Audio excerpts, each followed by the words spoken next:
Good evening, Bison fans. Welcome back. We are here as we host the Leander Wolfpack. They have come to face off against the Bison. I'm Daniel Chancellor alongside Kevin McAdams as we get ready to bring you some good football. Hey! It's a little bit dim in here, but hopefully you can see us. Let's see what I can do here. That one doesn't work. That one doesn't work Try at that all. one. What about this one? Hey. Yeah, that's better. So now you can see us a little bit better. That'll improve as the sun goes down outside. But anyway, yeah, welcome to another broadcast of Capital City Bison's football. It's a pleasure to be here with you along Facebook Live. Also welcoming all of the Leander Wolfpack fans out there. We understand you guys are tuning into this broadcast as well. Don't worry, this may be the Bison home team show, but we will, of course, give all credit where credit is due. And we are looking forward to a fantastic game, Chance, the Leander Wolfpack handed the Bison their only loss of the season. Oh, yeah. So far. Yeah, and they're going to be looking forward to a little redemption here tonight. And what better place to do it than right here at the Bison Barnyard? Right. So we also want to thank, of course, we've got a couple of camera operators that we want to give a huge shout out to. Down on the field, right about the 40-yard line, you'll have Nicholas Pavlik on the field camera. Hey, Nicholas, step in front and wave hi. No, you don't want to do that. It's like okay. Now. And then up here in the press do box. me a favor and point it at the kicker warming up, please. You get a good look at that guy. Up here in the press box, we want to thank camera operator Zachary Langley, giving us a good flex up here in the press box and doing a good job of getting us some camera shots as well. This is going to be a fun game. There's two things I like about this Bison football team. What's One, that? they have an extremely fast defense. They never let up on the offense at all. They are relentless on quarterback pressure. Number two, we score pretty quick and we score pretty often. So I like this team. We're pretty well balanced. I'm looking forward to seeing what the Leander Wolfpack have come into house with, because if they have handed them their only loss of the season, I can't imagine what this Wolfpack team must look like against this very high-powered, very fast defense. Well, the Wolfpack are going to come in with a little bit of confidence, a little bit of swagger. They know, hey, sure. We've been here, we've done that. We took a W away from these guys, handed them an L, win and loss. And so they're going to come in with a little bit of swagger. They're going to come in with a lot of confidence. And you have to wonder, though, if, like you said, the Bison are fast-running, fast-scoring, intense. Clearly, they've learned from the previous encounter as well. So I'm calling it an even match tonight. Yeah, I really feel like it could go either way. I'm going to lean toward the Bison a little bit just because, I really am going to keep talking about this defense. 3-4 defense. They have a really, really fast offense. Our defense, especially on the outside, they have this great ability to just shrug off blockers.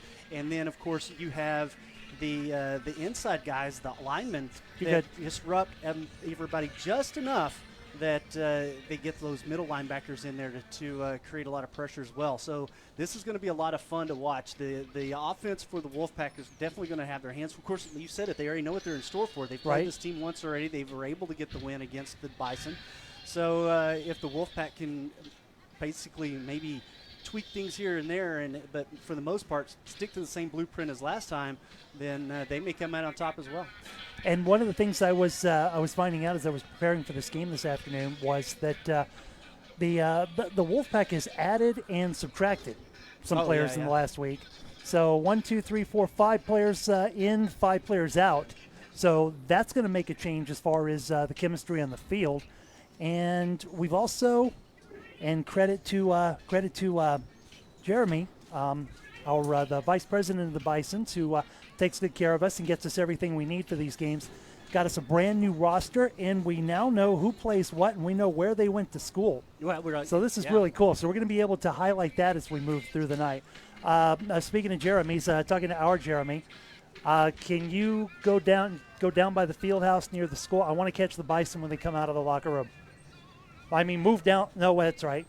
Yeah, just zoom in on that when they come out. Thank you.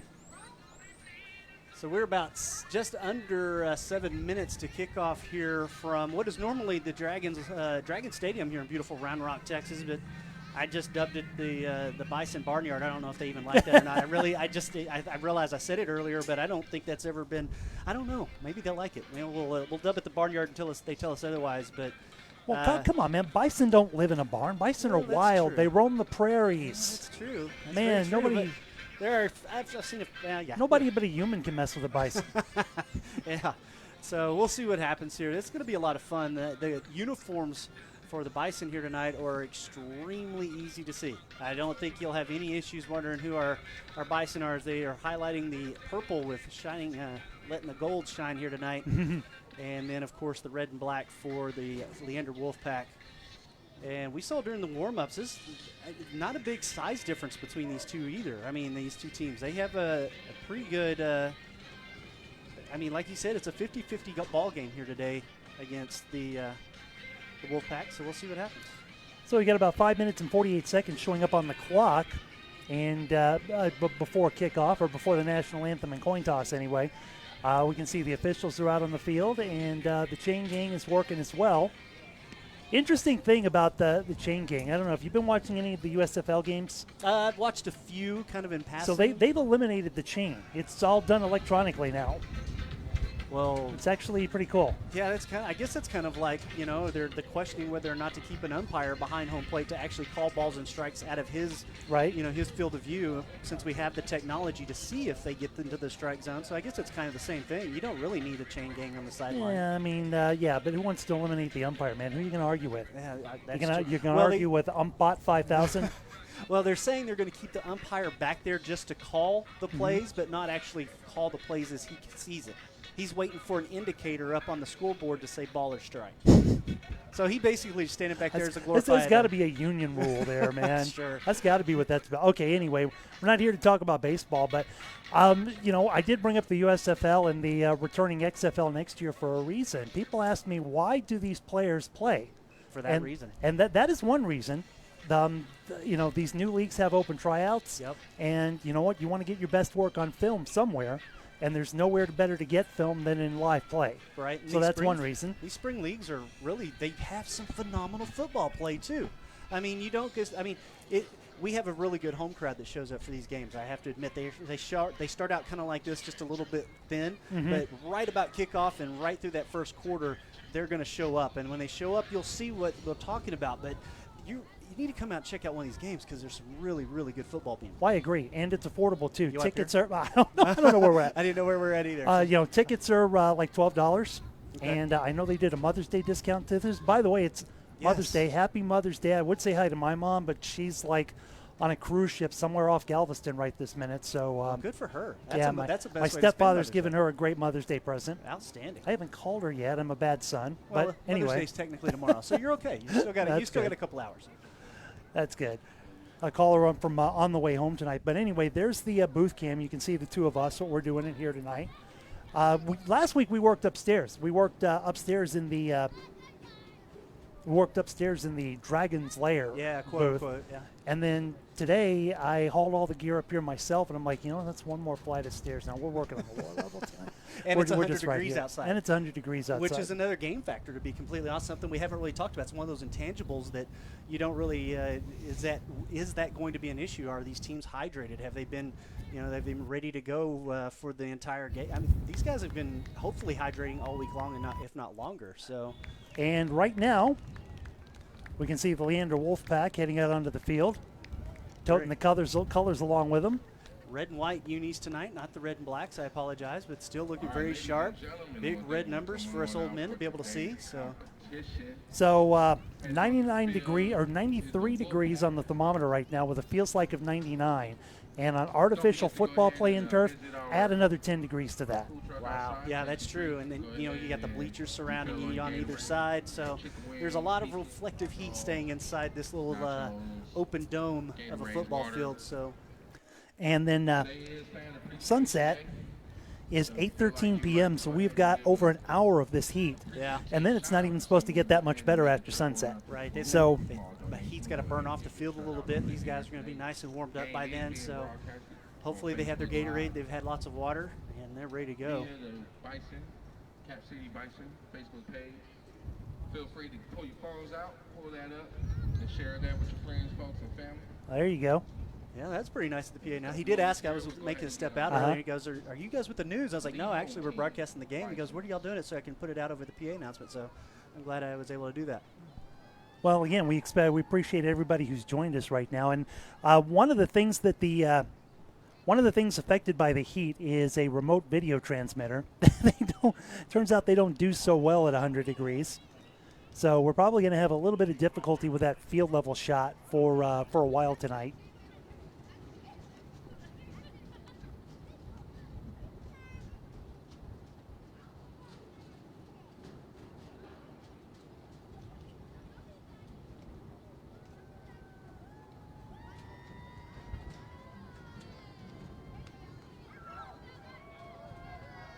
Ladies and gentlemen, let's go ahead and round of applause for our home team, the Cap City Bison. They are led today by the quarterback number 7, Josh Harris.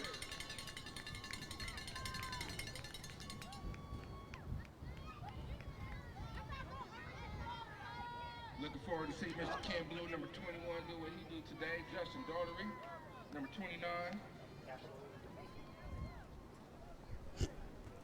Sorry about that. That's okay. So both teams are out on the field right now. So we talked about the heat affecting the game. One of the things heat plays havoc with is remote video equipment as well. Oh, absolutely. So that's why we're having so much difficulty with that field level shot right now. And we have our captains coming to the field. You'll notice a lot of young people out here today. These are the So hopefully that will improve as the sun goes down. our great city here. We have Gerald Lee. Mr. Jeremy showed up with his East Austin Yellow Jackets. I see you, my man. We also have another team here. I didn't get a chance to catch their name, but they look like they're the Falcons. Somebody want to go ahead and bring me some information on them. The Dale Valley Cardinals. There we go. Dale Valley Cardinals. Oh. Glad you guys showed up. Glad you guys showed up. Dale Valley Cardinals. That's us. You heard the PA announcer Cardinals. mentioning different organizations attending tonight. Dale Valley Cardinals, that for those of you who are not aware, Mr. Chancellor and I here are the broadcast team Yeah, for that's true. Dale Valley Cardinals Athletics. Yeah, I'm extremely excited. This is a huge surprise, so very happy to know that the Dale Valley Cardinals are in the house tonight. Is already highlighted. All right, so we are at 15 minutes now on the clock. Looks like the captains are getting ready to head out. Taking credit number 0. Eric Gray. Captains for your Different number on the back of the jersey. Central for the Central For the Capital City Bison. Capital City Bison. Sorry, we got Central Texas, Capital City. We got all kinds of stuff happening here. So So we got quarterback Josh Harris, tight end Barrett Graves, number 0, And 29. number 2 Devonta Jones, and 29, as you just heard the PA announcer say, Justin Daugherty. The captains for the Quarterback number 13, Wesley Geisler. Team captain number 2, Bondair Hargrove Jr.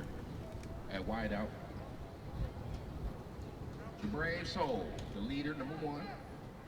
D lineman Cameron Cunningham. Number 52, O lineman Macardio Bondair. Hope I didn't say that wrong. Nothing but love.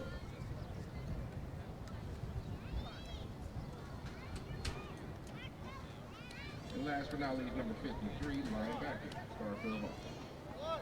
As you see, our Bison today are coming out in the sunny gold. We're going to make sure you see all the stars today, folks. So go ahead and pull your cameras out, pull your phones out, take your pictures and share on social media, Instagram, Facebook. Each one reach one. We'll be back in a couple more coin toss. This is the Bison team. Of course, it finally occurred to me to stop talking and let the PA announcer announce all that for us.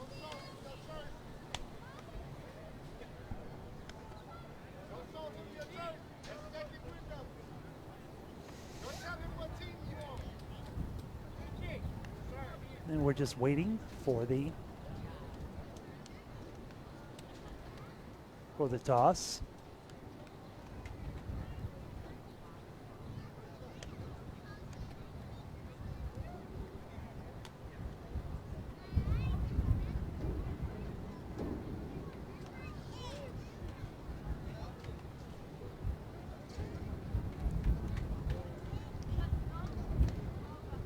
last broadcast, the game got started a little bit late. Hopefully this one won't be following in the same footsteps. Looks like we're getting ready to get started, though. Have final meetings between the refereeing staff.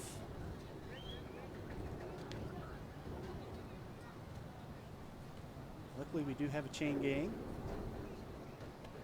Yeah, I can't believe the USFL didn't. I didn't notice that at all. Oh, it's pretty cool. You notice they've lost the drone though.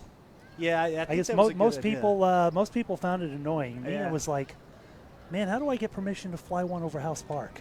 Yeah. See, I've looked into the whole commercial drone license thing, and there's so many different things you have to be aware of when flying a drone. I was really surprised when I saw that thing out there. And what I think they did is they switched. It almost looks like they were switched to a remote control car. I don't know if you've seen it, but you can hear it through the entire broadcast too. I'm like, how is that not annoying somebody? Oh, it was, man. You should see the Facebook groups. You see the comments. But we don't have to worry about that here. They would probably welcome some drone footage, though. That'd be pretty cool to bring into a broadcast, just a drone shot. Well, it'd be better than looking at us two losers up here, right? That's that. You can see. Is that? Of course, Yeah. this is not going to be as good as our last broadcast when we were upstairs and we had that looking out over our shoulder. Yeah. And you had the Round Rock Tower. The Round Rock Tower, which I'm sure we'll get a great shot of later tonight. But, okay. And this painfully awkward interlude brought to you by Phil Time and his orchestra. All right, so Hey, I see. that was a great dad joke. I like that one. It looks like one of the Bison's coaches is walking out. Talk to the As officials, well and then as here comes the Wolfpack. So, what do you think the conversation is? Yeah, gentlemen, we gonna do this or not? Right. I know that's the conversation up here. Let's do this. Let's get it over with. Not over with. Let's get it started. Let's say it's hot. Come on. Yeah, that's really what they're saying right now. Wolfpack coaching staff up there in the visiting press box. You can see them from our point of view. You know they're pretty warm up in there, so they're definitely ready to get this ball game started. We know what it feels like to be in the visiting press box. It's not always nice. Yeah, we do. We totally do. It's not always nice to be in the visiting press box. Now, most stadiums don't have a separate press box on the visitor side anymore, Well, but that's true. I know exactly who you're talking about. We won't mention any names. You know what I really like about this Bison roster is that there are a lot, there's a lot of local talent, but more importantly, you got some really good out-of-state talent on this roster too. Nebraska, right. Mississippi, where else we got on here? Maryland. I mean, there's some reach Los Angeles, on this. Yeah, there's California. some reach on this roster, brother. I mean, there's players on this roster from at least 5 different states. And all of the local high schools. I mean, we've got Bastrop represented. We've got McCallum. We've got, let's see, Dripping Springs. Yeah, Pflugerville, Bastrop. Harker Heights. Manor. Taylor High School. And it's Del Valley High School. Looky there. Alexis Labania. What number? Number 26, outside linebacker. All right, so we'll be looking for him. We'll be calling out some Cardinal pride Belton tonight. High School, Stony Point, Texas Southern University. Yeah, there's a big reach on the Bison roster. Wish we could have the same information for the Wolfpack because I'm sure that'd be some good information to have. But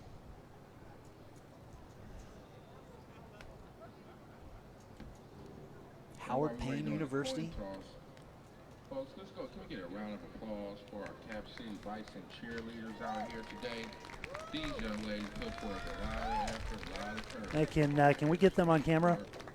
They feel it, I feel it.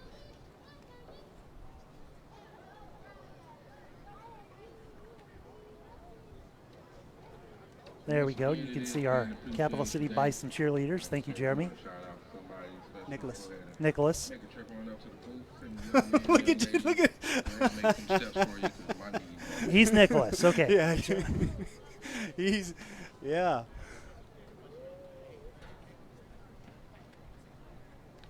Yeah, these last-minute meetings on the field are kind of strange to me. A little, to be completely honest. You think they'd have all this figured out before the game started, but it's usually. Yeah, I mean, right now we are 6 minutes past official time for kickoff, and we play full 15-minute quarters in this league. So, any delay A couple of years ago, I was briefly, I actually produced a couple of Wolfpack games with our pal Sonny Zapata out there in Cedar Park, or out there in Leander, I should say. And we were at AC Bible Memorial Stadium, and the lights cut off at 10 o'clock. Oh, yeah. Oh, wow.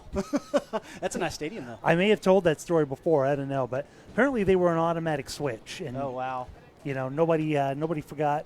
And we were speculating at the time, did somebody just forget to flip a switch somewhere, or is that a subtle hint to speed the game up, finish up and GTA Joe? Yeah, right. Yeah, that's a nice stadium, though. I've been there a couple times myself. So never broadcasting some spring league football, but been there for a few high school football games for sure. Oh my God! Did you ever work in Old Bible Stadium before they tore it down? I and actually built it? didn't. No, I sure didn't. No. I think the oldest stadium I've worked in around the Central Texas area is probably so here's a little bit of not House Park. It's got to be House Park. Yeah. But I mean, there's something about going there. I love going there. I know that the press box is, this old concrete block that if you remember, it's just horrible. There's no elevator. It's just concrete. It's just, but there's something about being there that just that nostalgia of the history behind that stadium and how many, this is the first high school stadium in Austin that serviced 3 high schools. It's pretty amazing. Now we are actually, speaking of old stadiums, we are in Dragon Stadium on the campus of Round Rock High School, just off 620 here in beautiful Round Rock, Texas. This is one of the older stadiums as well, here, actually the oldest here in Round Rock ISD. Hey, how we doing today, gentlemen? As I was commiserating with somebody earlier, this is the only one without an elevator. Yeah, also. It's grandfathered in under the law. Right. So. Are you guys, let me see the front of the jersey. Can I see the front of the jersey? We got it. Okay. Cool. All right, I think we can come off the cheerleaders now. Represent, young man. You guys are the future. I support you. There we go. Give you a shout out, number 13. Yeah, zoom on the officials, please. The stars of tomorrow. Yeah, maybe we can read some lips and figure out what they're talking about. They're probably just talking about where the nearest Whataburger is so they can get there after the game, but, Dude, it's right across the road. Exactly. It is literally right across the road. Yeah. All right, what are we eating after the game, fellas? Oh, I don't know. Whataburger. Oh, good, it's close. Even though he wears number 7. This would be one of those bad lip reading moments. Right. Sit here and try to figure out what the refs are saying. Number 10. Ladies and gentlemen, don't be shy about supporting your youth organizations in your neighborhoods. Child Save is a soul save plus the life. In case you forgot, our trivia question is, what nickname is stamped on every official NFL football? What nickname? What nickname is stamped on every official NFL football? Huh, that's a good one. I have the answer for you in 180 seconds. What is, no, don't Google it, that's cheating. I was looking at my watch. You said 180 seconds. Well, that's a smart watch. You could have Googled it on your watch. Your watch could have probably already knows the answer because he heard the question. Well, yeah, because it's smarter than I am. Yeah, that's true.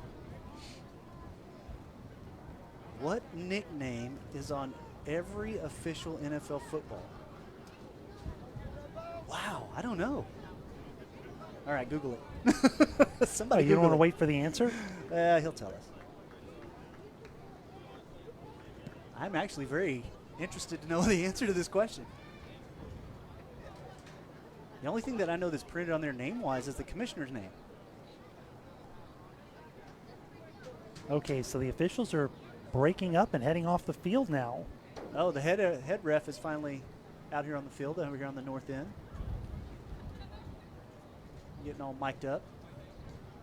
I think that's probably what we're waiting on is 2 more officials, and the guy with the white hat, the head zebra, finally made his way to the field. So I think we're getting ready to get started. All right. Let's talk a little bit. Ready for the answers? Oh, yes, we are. We are ready for the answer. Very, very interested. Question was, what nickname is stamped on every official NFL football? And if you said the Duke, you have answered correctly. LeDuc. The Duke. Yeah, LeDuc. The nickname stamped on every official. Well, now you got to give the reason why. What's LeDuc? Give me the story behind LeDuc. You can't leave us hanging like that. Let's see. The Duke on. Now, there you go. Now Google's in full power as we speak.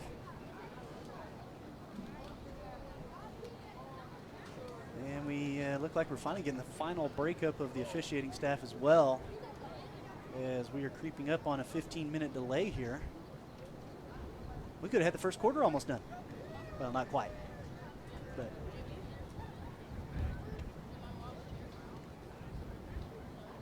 looking forward to seeing Harris back in action for the Bison in the quarterback position. He is I like to refer to his body type reminds me of Roethlisberger, but with better throwing ability and much better running ability. So, but just body type wise, I'd say. Apparently, you aren't allowed to use the Googles on the Round Rock ISD internet. Well, you know what? My phone isn't on the Round Rock ISD internet. Try to get this rolling for you. We're going to go ahead and get this started with the good old American fashion routine of Star Spangled Banner. All right. So don't be shy to stand to your feet for the Star Spangled Banner.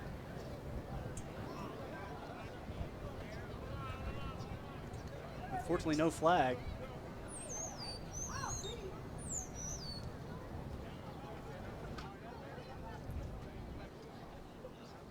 Well, maybe not. Now the coin toss is happening.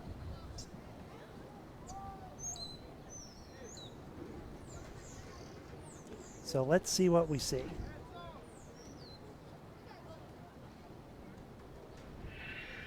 now to honor America, especially the brave men and women serving our nation in the Persian Gulf and throughout the world, please join in the singing of our national anthem. The anthem will be followed by a flyover of F-16 jets from the 56th Tactical. I don't think we're going to see a No, flyover. that's definitely recorded. Although a flyover from the F-16 jets would be pretty amazing. And sung by Grammy Award winner Whitney Houston.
All right, Bison fans, if you're you're watching this, hope you're enjoying the broadcast.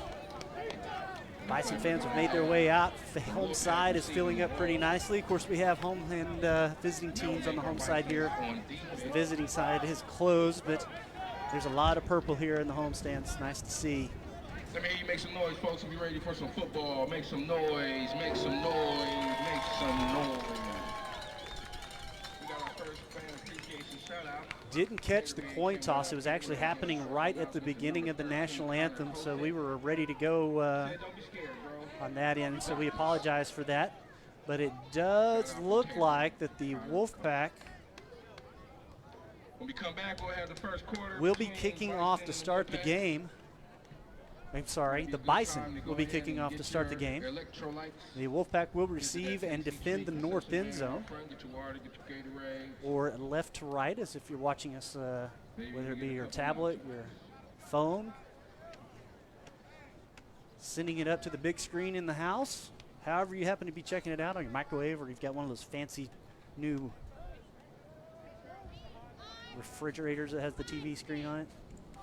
Don't know why you'd be in your kitchen watching this, but glad you're there with us no matter what.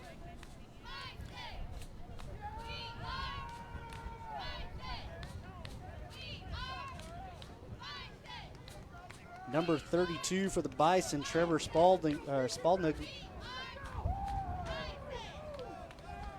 be kicking off today from the University of St. Mary. It's his rookie season with us here on the Bison. In case you are unaware, this game has significance in the arena of football and semi-pro. Our Bisons are 5-1, and the visiting Wolfpack are 6-0. Yeah, you can hear it. Wolfpack 6-0, Bison 5-1. And this will be for first place in the division.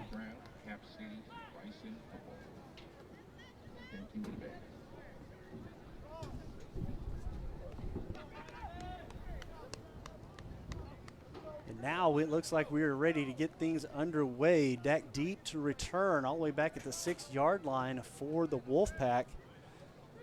Looks like number 20 from here. That's going to be defensive back Josh Rundle. It's either 20 or 21. It could be Mark Jackson. Kind of hard to tell from this angle, but chain game's ready to go. Officiating staff's ready to go. I know that us up here in the press box have been ready to go, and now it's time for some Bison football as the Wolfpack. And hey, there you're back from a little tech support here. It's what I do. That's why we call you the Mix Master, the Wizard. And the kickoff is underway. And it goes over the head of all the defenders and out of the back of the end zone for a touchback. And that was actually number 26 back deep on the return for the Wolfpack, Deontay Morgan. So the Wolfpack will start their first drive here on the 20-yard line. There we go. First quarter, 1st and 10.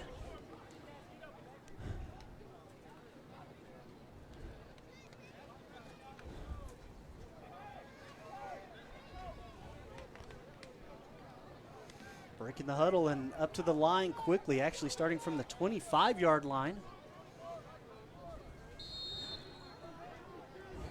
Shotgun formation, 4 wide, and a delay handoff, and there's that Bison defense, very quick to react, only about a 2, maybe a 3-yard gain. Number 4 on the carry, that is Stephen Harston. Just about 12 seconds into this game now, 15 seconds, 14:44 on the clock.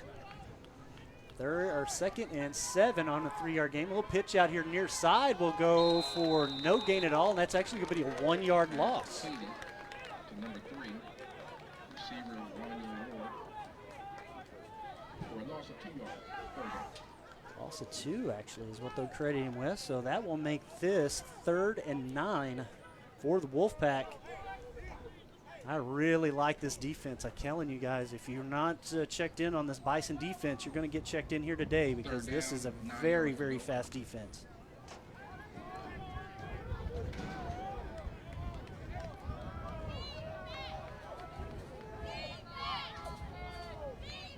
Four wide still, and now we're going to get a false start. Number 5 here on the near side got a little bit of an early start. Terrence Mitchell, the guilty party for the Wolfpack. That'll back him up 5, so 3rd and 9 becomes 3rd and 14.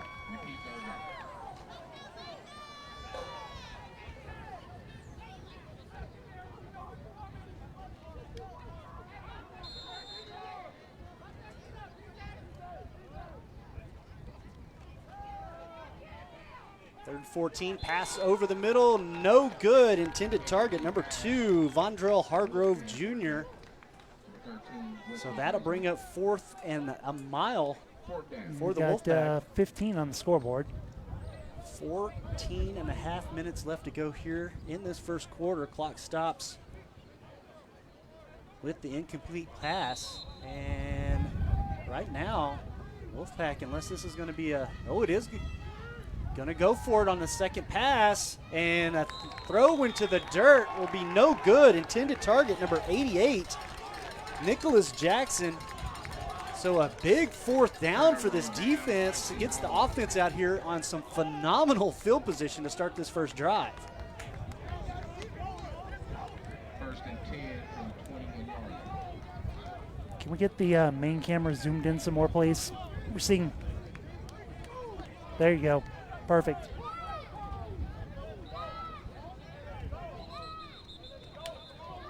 Yeah, keep that good 20-yard frame.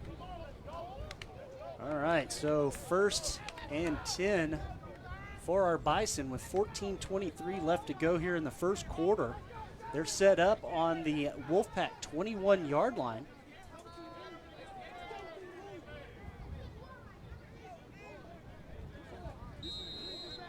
And now we'll get to see Harris go to work.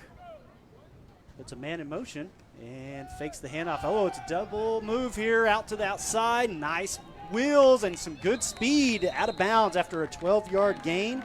Good run by number 41, Eric Love. So this game's still very young. It just feels like we've done, we're not even past the first minute of this ball game yet. 14-14 left to go in the first quarter. I don't know how visible that is on the broadcast on the scoreboard. That will get better as the sun goes down, though. First and goal for the Bison after that big first down run by Love. 3 wide, all here to the near side. Love still in the backfield. Showing motion again. The pitch back to Love. And he's pointing out to traffic, trying to get some blockers, and a little extra effort there at the end of that. He'll end up with about a 3-yard gain and end up at the 7-yard line. By number 4, Gerald Johnson. Yeah, let's bring the outdoor camera further up the stands, please. Yeah, we're just having a real problem with range on that thing.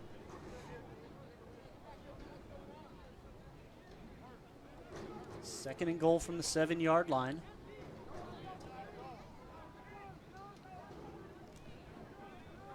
Harris in the backfield all by himself. Love in the slot position near side. Also watch out for big number 8, tight end in the slot, and looking outside, trying to bring it behind the defender. No flag as the pass was pretty much uncatchable. Quarterback number 7, Josh Harris. And I like that both the defender and wide receiver walk away with that one, just knowing that was a 50-50 chance. Yeah, that's good. That should work right there. Rashawn Brown.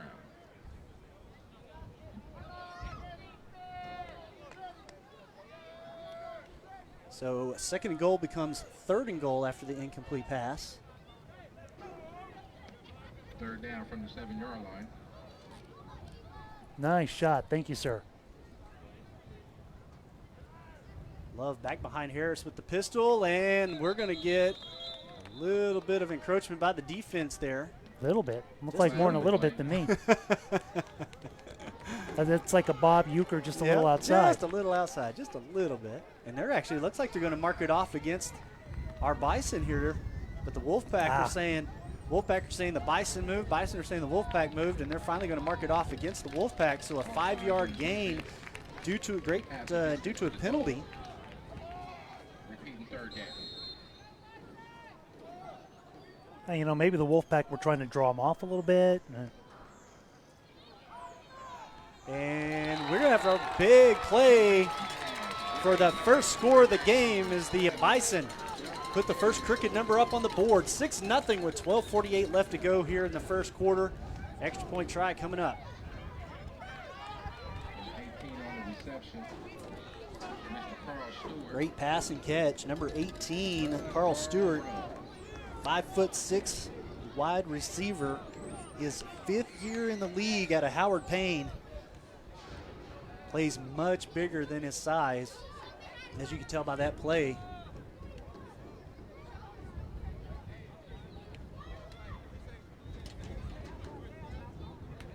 And the extra point try is up and good as number 32 puts it through the uprights.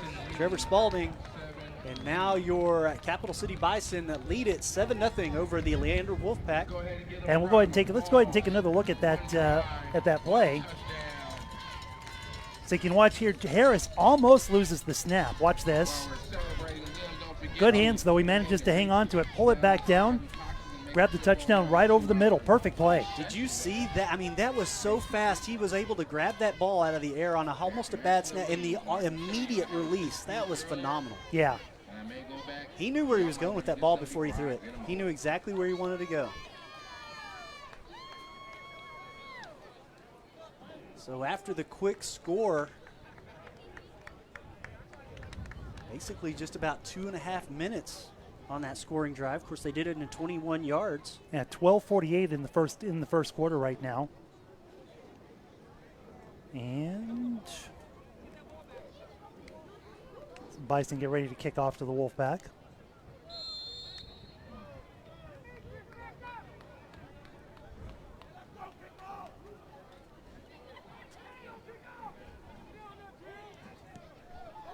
And the kickoff to the Wolfpack.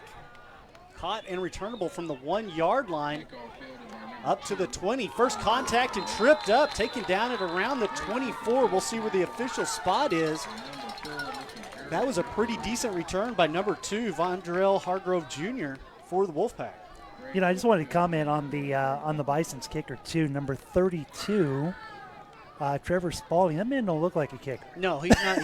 He's definitely not built like a kicker at all. Built more like a linebacker. But you know, how many times do we see in football games who stops the run back? Who's the last line of defense is the kicker. So the Bison's got a guy that's capable of that if it comes down to it. Look at the pipes on this guy, number 32. Holy moly. Big run, first to start things off on this offensive drive for the Wolfpack.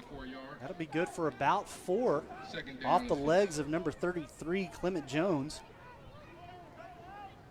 2nd and 6 coming up for the Wolfpack, just under 12.5 minutes left to go. Bison defense very pumped up, that front 3 especially. Christian King on the far side is your man to watch. As well as on the near side, big number 90 out of Pflugerville High School. That one gets away from him, though, and a nice run up the middle by the Wolfpack.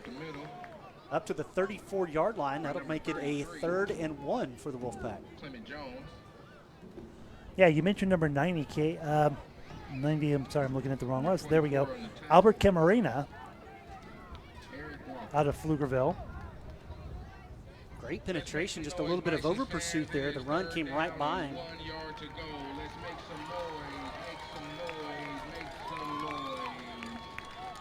11.5 minutes left to go here. 3rd and 1. Let's see if the Bison can stop them. Gets the pass off on the slant. Big hit from behind, but he holds on to it. Down at the 44-yard line, well past the first down marker. That keeps this drive alive for the Wolfpack. We'll give them 1st and 10 at the 44. Quick snap, throw out on the flat.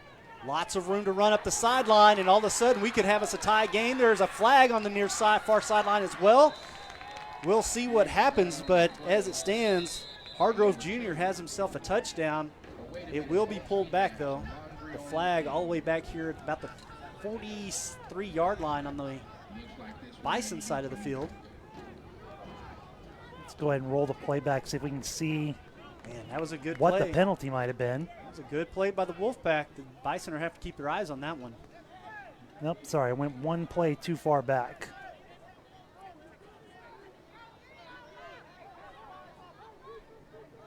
So, holding on the play. Holding. Okay, let me go back to live. This replay system's a little clunky. It's cool to have, though. Watching Yeah. that touchdown replay was a lot of fun. 10:57 left to go here in the first quarter after the holding penalty. Backs the Wolfpack up to their own 47-yard line with a 1st and 8. The snap and the handoff right up the middle, lowers his shoulder and gets past the 50. Again, number 33, Clement Jones on the carry. Gets up to the Bison 49, makes it a 2nd and short. 2nd down.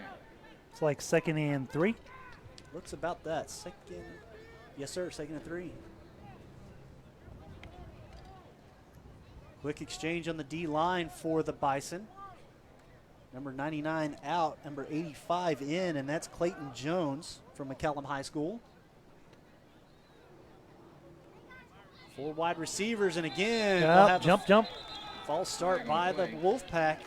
2 penalties here today going against them. Make that 3, actually. I forgot about the holding penalty just 2 plays ago. So if they'll take that penalty, it'll remain 2nd down. Now we're looking at 2nd and 9. 2nd and 8. They 2nd had and show 8. 9 on the scoreboard, but there's definitely 8 on the field. Same setup for the Wolfpack. Giesler with the snap and gets a man wide open near side. No one there to make the tackle as he makes a little cut inside. Big catch and play by number 5, wide receiver Terrence Mitchell for the Wolfpack. And we are an extra point away from tying a ball game up here. He decided to go ahead and imitate. 9:53 on the clock.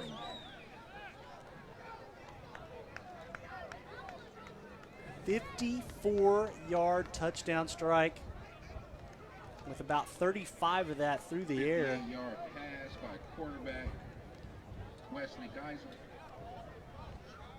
to receive it. The extra point try coming up for the Wolfpack. 9:53 left to go here in the first quarter.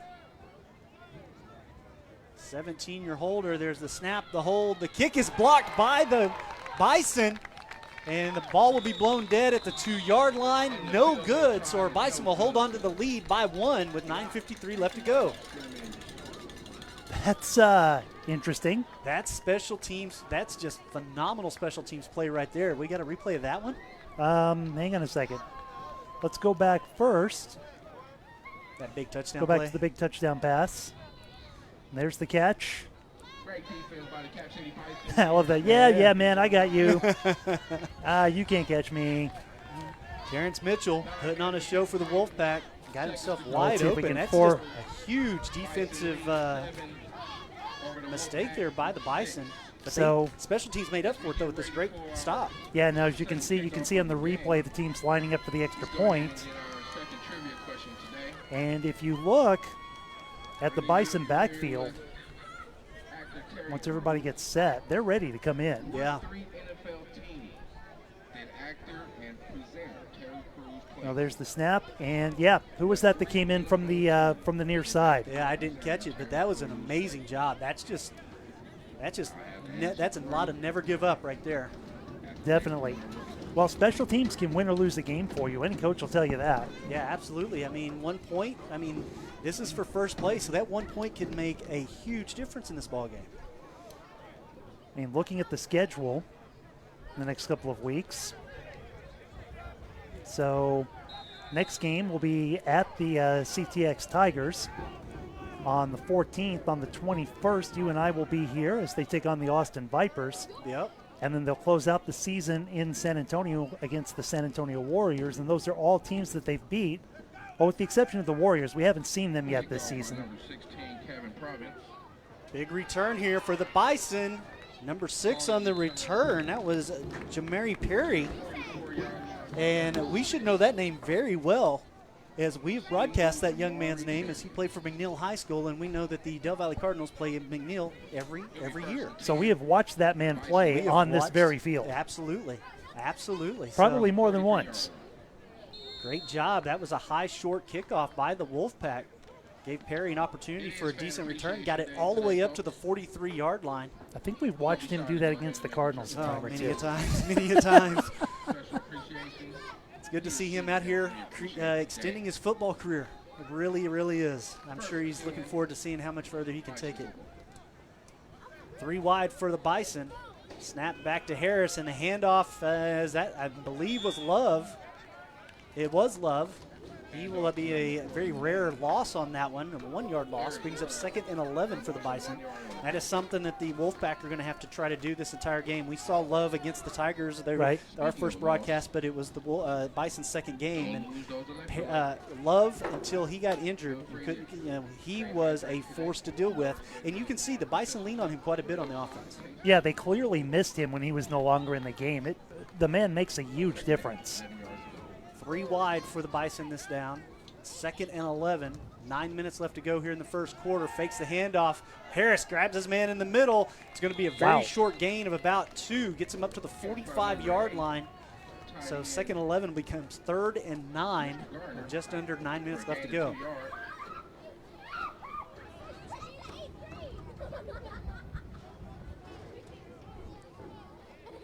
Big 3rd down here for the Bison offense. They'll come out with an empty backfield again. Love lining up in a slot position.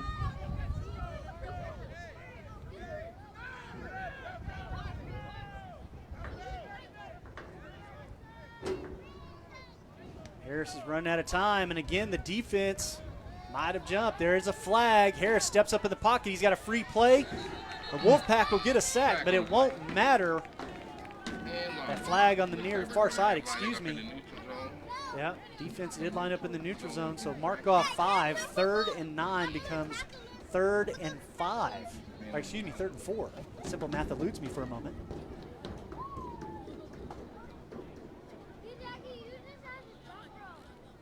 Again, we hope you guys are enjoying the broadcast. Reach out to the Bison as they have brought us on board to do these broadcasts for them and give them all the feedback. Let them know how we're doing, good and bad. That way we'll know what to improve on, what we need to leave alone. Well, we have a referee's timeout.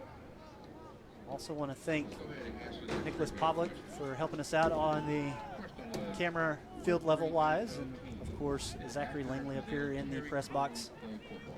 And checking the Facebook feed, actually checking out the Bison's Facebook page, we do have a couple of scores from around the league to report. Right now in the first quarter, San Antonio Warriors over the Titans. I'm guessing that's a non-conference game because they're not on our list, 7-0. And the Austin Vipers, a team that we're going to be playing the CTX Tigers tonight. That'll be the next game. The Tigers lead the Vipers 8-0, 11:59 in the second quarter. Somebody went for 2 after a touchdown. Yep. Or got a safety after a couple of field goals.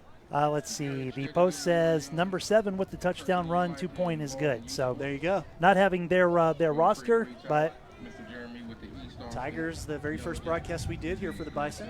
Tough team too. They were the ones that took out Love and made it very hard for the Bison to come out with that win, but they were able to do so. They had to rely on 3 other running backs to get the job done.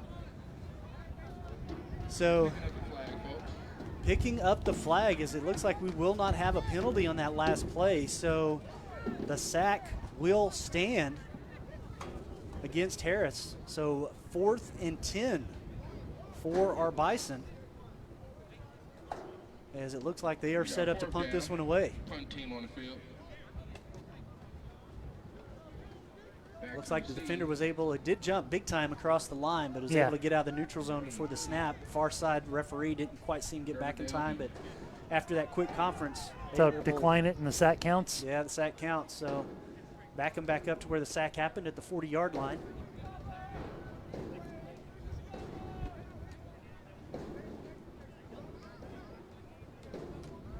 Don't see Harris get sacked too often. I mean, he's got some good size on him. He's not the easiest guy to bring down. So, again, Wolfpack in this drive, the reason this defense was able to do what they did and force this punt, they caught Love in the backfield on one play for a 1-yard loss to set this drive up, and, of course, got the sack on Harris to force this 4th down. So, the Wolfpack defense stepped up pretty big here as the punt gets away on a high snap. Takes a bounce at the 28-yard line. It is a Bison bounce on top of that. And the Bison are going to down it around the 2-yard line. What a phenomenal job. Special teams play is going to be the difference here tonight, Kevin. Man, the Bison special teams are really on it tonight. These are things that you practice because they're going to make the difference when it comes down to it. And clearly practice is making perfect tonight. Marcel Donaso, the punter for the Wolfpack, or excuse me, the Bison here today. His rookie year with the Wolfpack. golly, with the Bison. I'll get it here. Sorry, I'll get it. In her future days of being a star, I see you, young lady. Shoot for the star. So a big hill to climb here for the Wolfpack with a 98-yard field in front of them. Coming up on the halfway point in the first quarter. And the snap from Giesler, a handoff up the middle to number 22. First and 10. That's going to be Daniel Carr. He'll get up to about the 5-yard line, so a 3-yard gain for the Wolfpack. Gain of 2 yards. No, they'll give him 2, as the ball was officially spotted at the 3. Second down, 8 yards to go.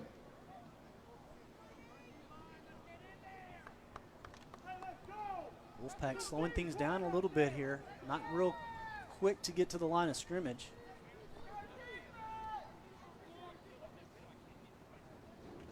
And the handoff again, right up the middle as number 22 lowers his shoulder and that defense steps up.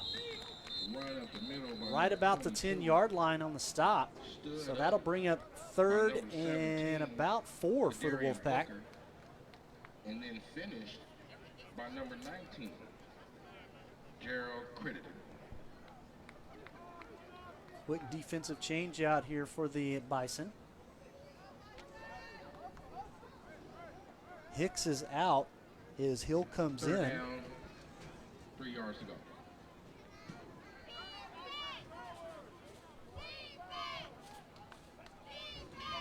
Tyler with the snap. Quick pitch up to his running back at the 10, and second effort gets him past the first down marker. Third effort gets him up to almost the 23-yard line. 20-yard line, excuse me, but they'll spot him at the 18. So another set of downs here for the Wolfpack. Bison defense really looking to try to stop that offensive drive. Big move there by the defensive line. Hits the quarterback on the throw, and an interception by the defense creates the first turnover of the game. Big interception by Ken Blue, number 21, from the outside linebacker position. From right here at LBJ High School, his 7th year in the league.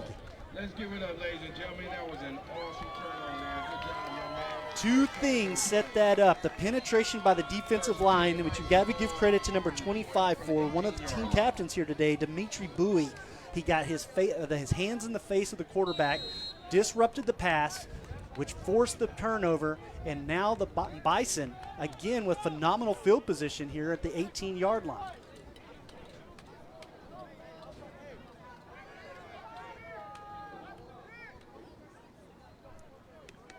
Not a great offensive drive for the Bison this last one, but now they have an opportunity for a little redemption. Good snap to Harris. Hand off to Love up the middle. Big hit as he crosses the line of scrimmage. He'll still get 3 yards. Run by number 41. And that will bring up 2nd and 7 for the Bison. No gain. 2 yards over, excuse me. Second down, 8 yards to go.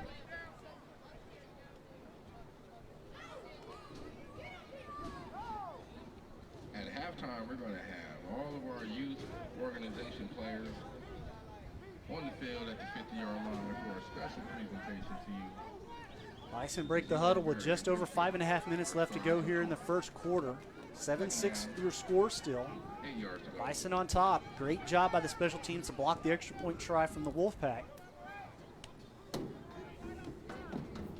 The snap back to Harris. The handoff to Love again. Up the middle. High steps his way over a tackler. Gets up to the 15-yard line for about a 2-yard gain. Tackle on the play.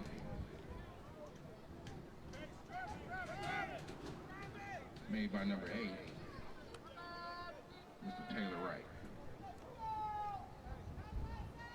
Third down, 6 yards to go.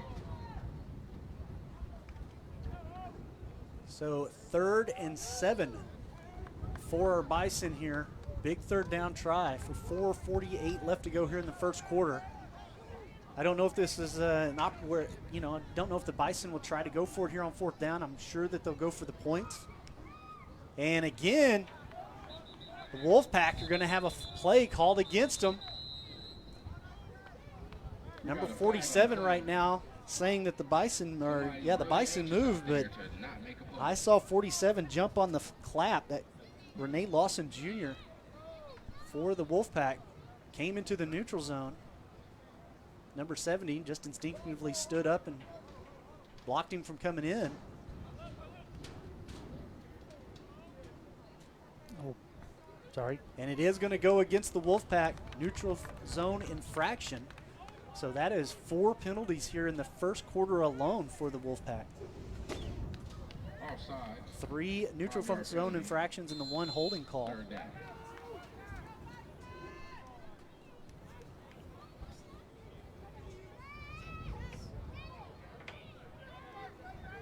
Four minutes, 25 seconds to go in the first quarter.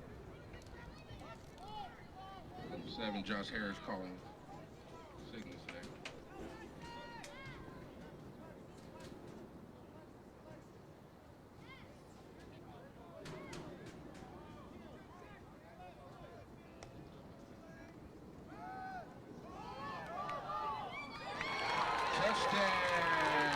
Big touchdown pass by the Bison, again off the catch of number 18, Carl Stewart. That is 2 touchdowns for him tonight as he is just on fire from the wide receiver position. See if we can take another look at that play real quick. Harris dialed in here tonight as he has got his wide receivers all queued up.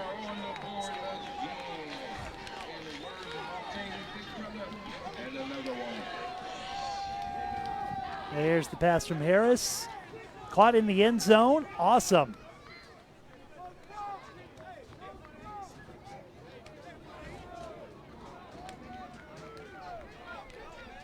The extra point try is up and good. So now the Bison lead the Wolfpack 14-6 with 3:55 left to go here in the first quarter. First place on the line, and the Bison are playing like it. This man is a professional bodybuilder. If he was to give you a hug, you might pass out. I wish I had his regimen. Bison lead 14-6. There we go. Second touchdown pass by quarterback number 7, Josh Harris. Looking very poised today.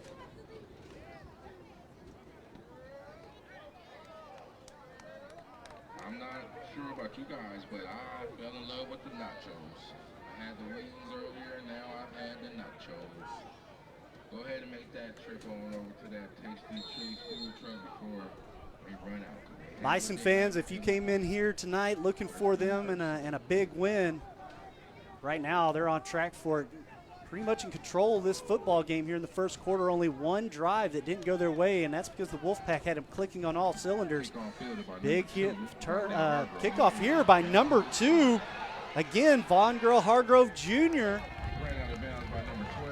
gets all the way into Bison territory before getting shoved out of bounds. And now the Wolfpack will have a good field to work with as they set up on the Bison 32, make that 37-yard line. On the other side of the 50.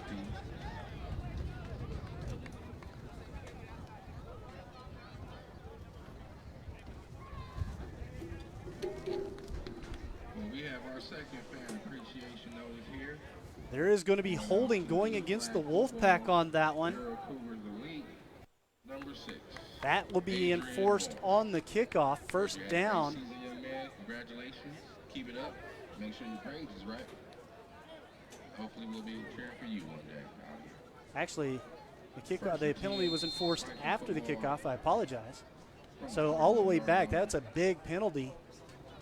The holding call there backs them up out of Bison territory on their own 40-yard line.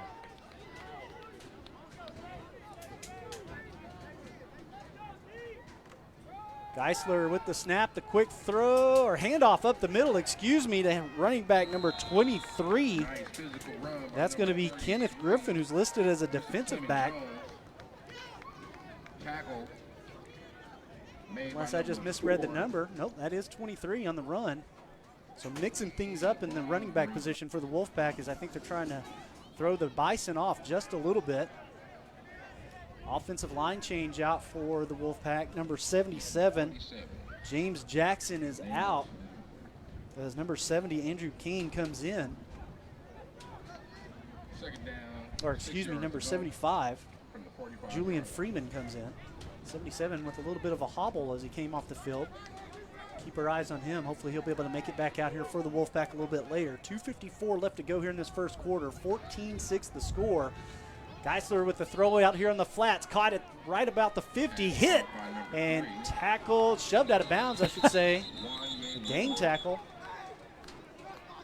Nice job by number 2, Devonta Jones, getting in there, making first contact out of Coffeyville. And then you saw Community College. 17 and 0 come in there to join. You know, you talked about the speed of this Bison's defense. I just love the way they swarmed to the ball. Right now the Wolfpack are on the move, doing a really good job after that big kickoff by Hartgrove Jr.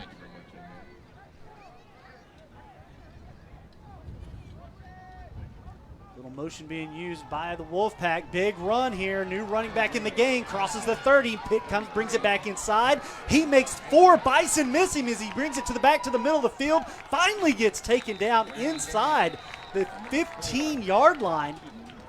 That man has a name, and that name is Clement Jones, number 33 running back for the Wolfpack. He did a phenomenal job on that run. Gets it inside the 15. I believe we're going to be looking at a horse collar tackle against the Bison. Ow. Which is why Jones ran off the field like he did. I think he'll be getting looked at real quick. But also because that was just a big physical run. Juked 4 Bisons almost out of their shoes to get back to the middle of the field. So far, he's officially spotted at the 14-yard line. There was 2 flags on the field, and it is getting marked off against the Bison. So, yeah, I mean, if special teams can make it for you, penalties can break it for you. Absolutely, and that is a very big penalty by the Bison. Unofficially, at least from what I can, my recollection, that is their first penalty of the game, and it was a big one. 1:46 left to go here in this first quarter, and now the Wolfpack are threatening. So we're looking at first and goal? First and goal, yes, sir. Okay. First and goal from the 12-yard line. Excuse me. That's the 7-yard line. Geisler looking for a man in the middle of the field, and he's got it. Number 88 again, Nicholas Jackson on the reception. With 1:24 left to go here in the first quarter, the Wolfpack put another crooked number on the scoreboard, and now it's 14-12. Wolfpack looks like they might keep their offensive unit out there to try to get this 2-point conversion and tie it up. Well, that'll be awesome. That's exactly what's happening. Hey, can we have camera 1 push in a little more? That's a little too wide. That's perfect. I mean the other one.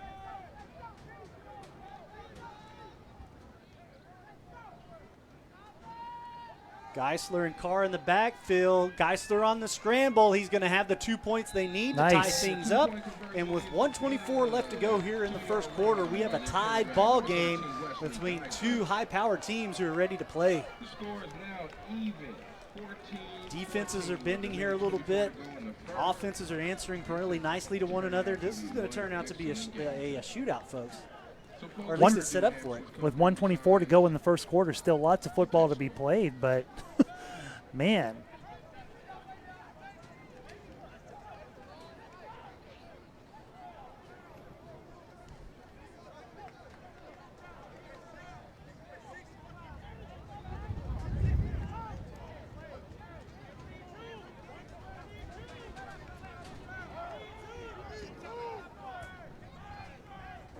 Personnel issues on the field for the Bison. Still need 2 players up in the front for their special teams unit here, their kickoff unit, or return unit, I should say.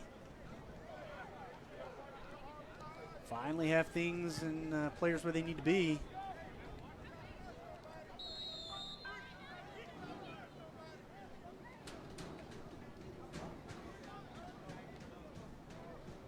Kevin Province, the kicker for the Wolfpack, has it teed up and ready to go. Love back deep to return it. Province with a line drive Sideways kick. It'll go out of bounds at the 5-yard line. A flag will come in for illegal procedure. And the Bison will be set up with a pretty good field position with 1:24 left to go here in the first. All right, Anthony, you're looking good. Jeremy, go back to that 20-yard frame that we were doing before. Nicholas. Zachary.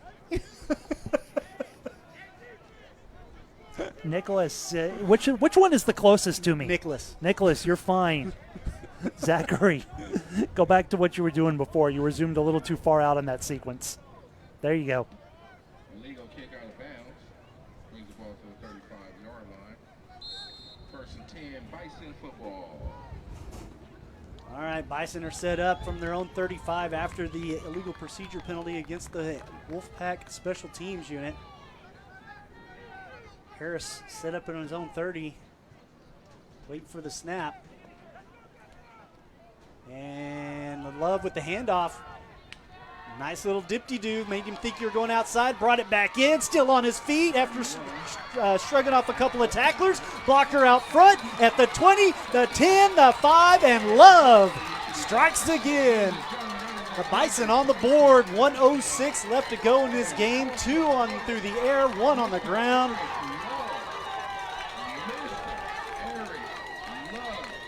Love would not be stopped on that one, ladies and gentlemen. There were 4 white jerseys on him at one point. He literally just shrugged them off.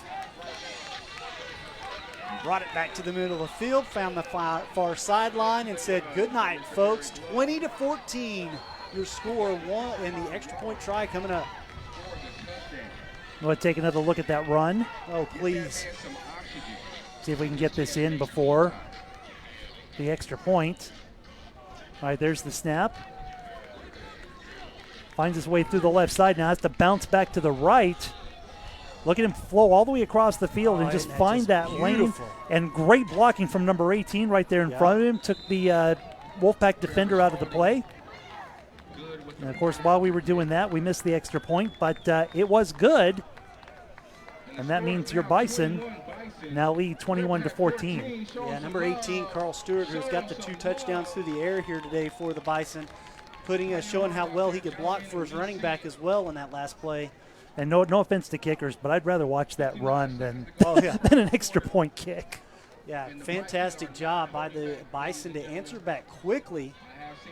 128 down to 59 seconds. So if you can do simple math, you just did a touchdown and a touchdown drive from 35 yards in 29 seconds. That's pretty awesome. Yeah. On 2 plays? Yeah. No, 1 play. First play from scrimmage. Nice. Even better.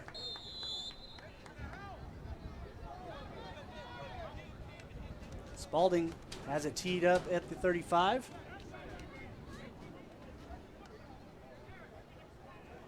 Sends it into the air high, fairly short kick, recoverable at the 9, and going to the far side of the field. Makes 1 Bison miss, makes 2, 3, and it takes a gang tackle to bring him down at around the 30. Vondell, excuse me. He has been a force to reckon with from the special teams kickoff position there. Also doing a really good job at wide receiver. This is Fan Appreciation Day, folks. Don't be shy to go ahead and make a trip up to the booth. We want to go ahead and give a special shout out to that someone. Wolfpack break the huddle at the 30, 70 yards in front of them, 48 seconds before the first quarter comes to an end. Bison leading by a touchdown, excuse me.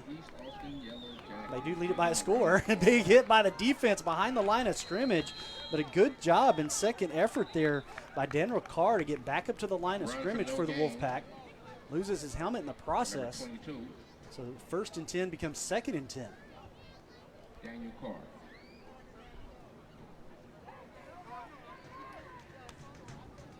Second and 10, ball on the 30-yard line. Bison, I think, are going to be really happy with this first quarter. I can't wait till halftime. This is going to be a quarter that I'm sure the coach is going to highlight. Yep. Because they've played really, really well. defensive unit, giving up a couple of touchdowns, obviously, but playing very well as overall. Geisler in a little bit of trouble, gets out to the far side, fakes a pass, able to get to the first down marker. Flag comes in as number 24 for the Bison will take a hit. It looks like he was out of bounds at the time, though. Eric Walker takes a hit on Geisler. Flag came in right at the end of it. Is also the end of the first quarter. And he was clearly having some words with another player over there on the sideline.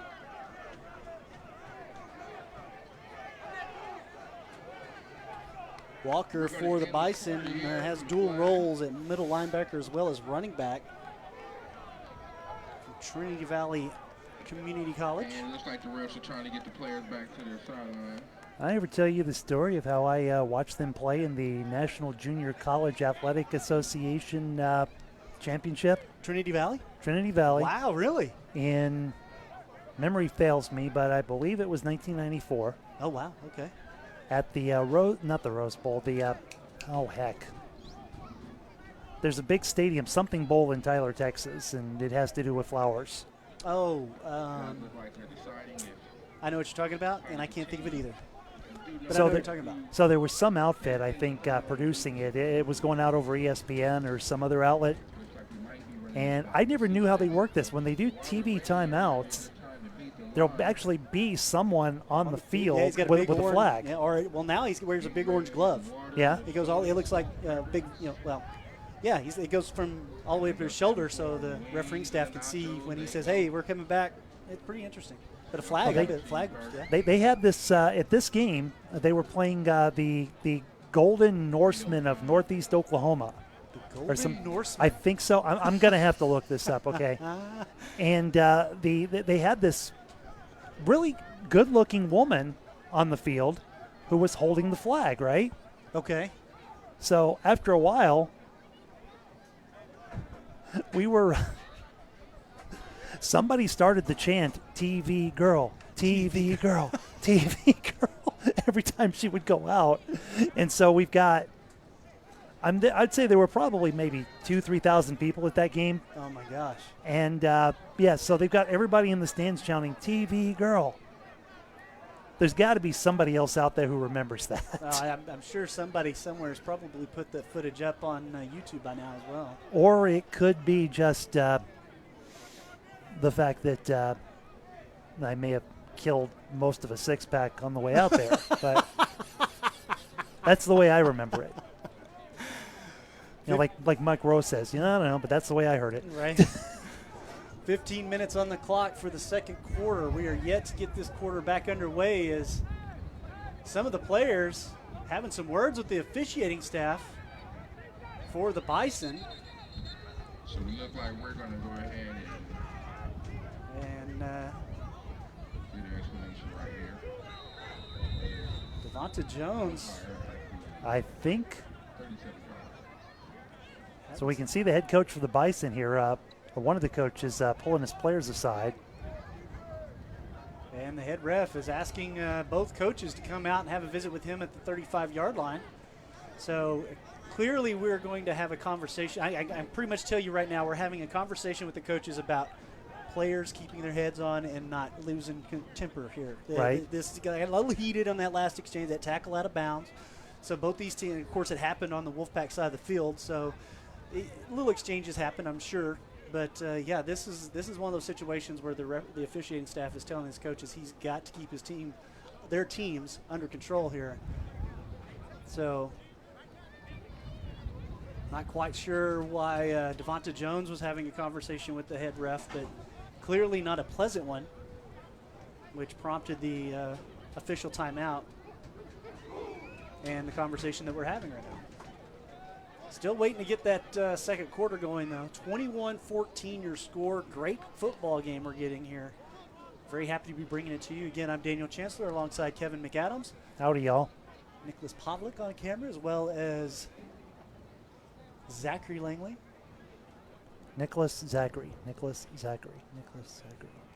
I will remember someday. Y'all can ask Chance. I can't wait to tell their mother that their names are now Jeremy and Anthony.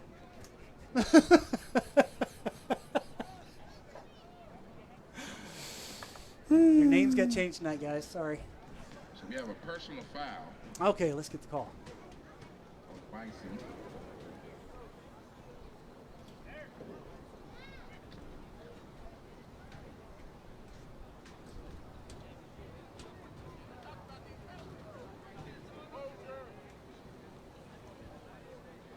Well, we thought we were getting the call. Started to get the call, and then the two more.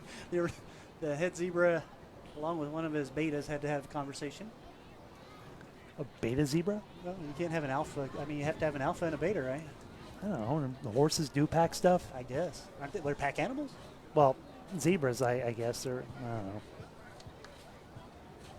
I mean, there's wolves and bison on the field. There's got to be zebras, too. So. And one of them is clearly the head zebra. The white hat distinguishes him such. All right, so Okay, let's here see we what we go. got. Make some noise, Bison fans. Make some noise. Personal foul going against the bison.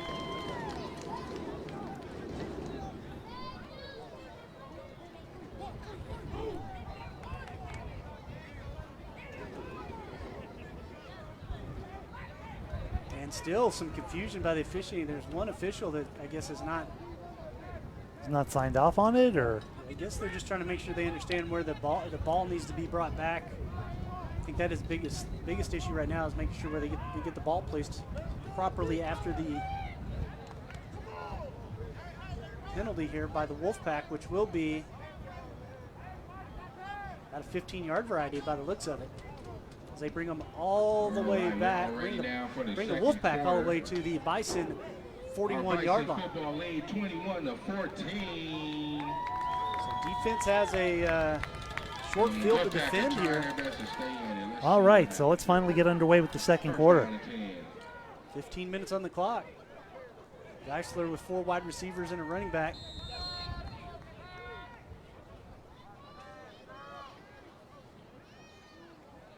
Daniel Carr in the backfield, quick pitch out. And up the sideline, first tackle no good, but does get shoved out of bounds. Number 3, Wanya Ward. First time we've called his number here tonight for the Wolfpack. 7-yard gain on the play. Second down, 3 yards to go.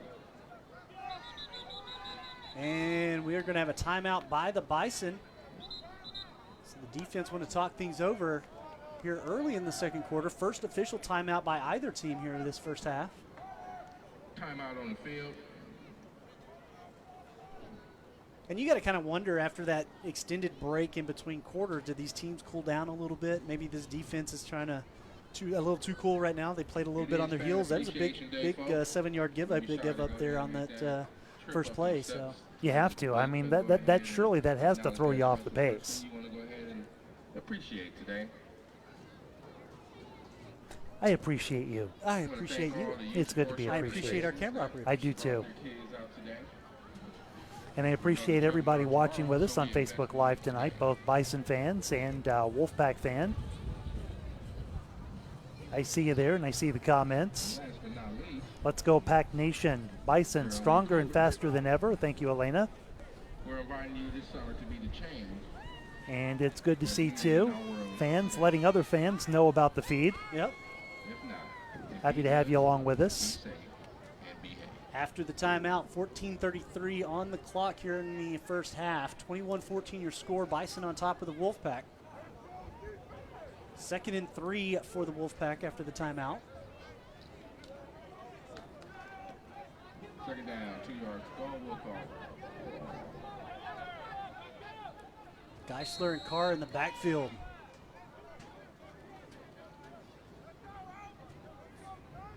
Geisler with some last-minute orders to his offensive line. Puts Carr in motion. Looks for a man on the slot. Has him caught and downed inside the 20-yard line. That's Vondell Hargrove again being targeted.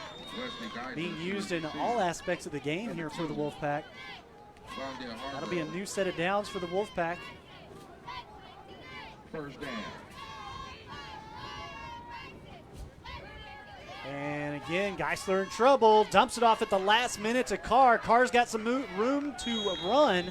gets it inside the 5, down at the 3-yard line. First and goal for the Wolfpack. Daniel Carr. First and goal, Wolfpack.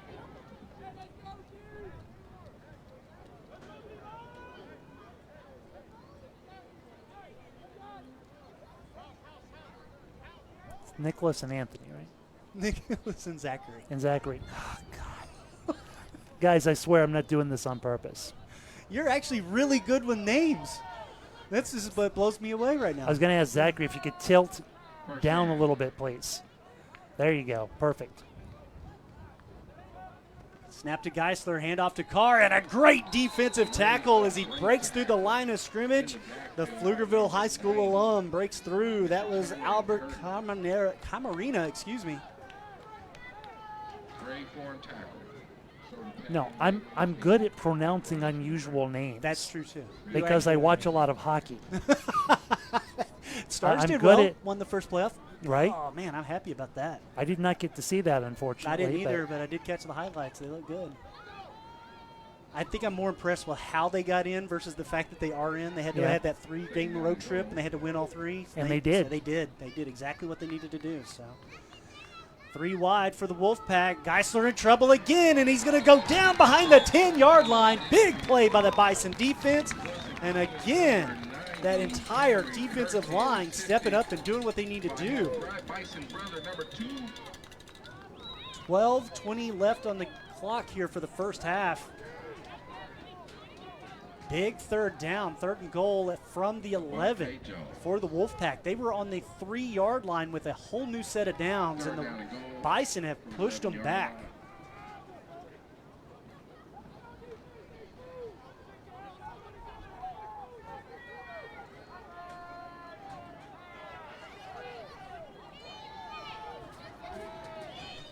Geisler and Carr again in the backfield, puts Carr in motion. Geisler rolling out left side, finally throws and has a man 1 yard deep into the end zone for another Wolfpack touchdown. Wanya Ward again on the reception. And now the Wolfpack are an extra point try from tying things up. 20-21. That was a big 3rd down play. They had to have it. Geisler using his patience. Just doing a little strafing maneuver here to get to the open side of the field. Trusted his receivers to do exactly what they needed to do and was able to find Ward in the end zone for another touchdown. It's the 2nd time he's targeted him today. Number 16, Kevin Providence for the Providence ends it through the uprights for the extra point try. It's up and good. So with 11:42 left to go here in the first half, we're still looking at a tied ball game, 21 apiece. What do you think the over-under on this game is going to be over when it's all said and done? We already have 42 points on the board. And we're not even halfway through the 2nd quarter. No way. Could this be a 100-point game? It's possible. Taking the time out. Come on out here and see the Bison. Last time you and I saw a 100-point game was Del Valley Cardinals at Austin High, Homecoming. 2019. Yeah, it was homecoming. Yeah. Yeah, And the Del Valley Cardinals scored 79 that night. that's true. And the Austin High Maroons scored, I don't remember exactly, but over 40. Oh yeah, it was It was like 79 to 42. Oh, actually, it was Austin's High's homecoming because we were at House Park. Yep, I do remember that. Yep. Everybody should have said the Bisons were their favorite football team. Lights are on here. 11:42 to go in the half. The game is Wolfpack on have time, things teed up and ready to go. I don't know about you, but I am definitely Province loving the competition doing a good today. job from the kicking Go position. Bison football. Only the 1 extra point miss, but that wasn't his fault. That came through blocked great special teams play. And now he sends this one deep and over the head and out of the back of the end zone. Number 16 back deep to return, Rashawn Brown for the Bison. Won't even get an opportunity. Ball will be brought out to the 25, 1st and 10. Bison football. 75 yards in front of them to try to get this lead back. I have a question for the young man down there. How are those wings? Can I get a thumbs up for those wings? Because you know it's good when you eating with 2 hands. You're not eating with one. I mean, you got 2 hands on. So yeah, we appreciate that. There you go. Folks, if you haven't had a chance, and usually the first thing to go, I'm telling you, go and get And on Nicholas, that pull knee. back. There you You're go. gonna make Perfect. it with Yeah, 2 let me see both hands. sides of the You're ball. probably gonna put your elbow on your knee. Perfect. Tasty Bison treat back under right control on outside. offense from their own First 25. 10, 11:42 left to go here in the first half. Josh Harris, man in motion, fakes the handoff on the wide receiver, gives it to the big guy on the far side. He rumbles ahead for 6. First down run. Make that 7. And that was a 5 nice yards. run by big number 33, By running back Kalen number Bright. 33. actually listed as a middle linebacker. Playing out of TSU. He's going to stay in the backfield. And after that run, I'd let him have a first down try. 2nd and 4 here for the Bison, 3 wide. Wright still in the backfield.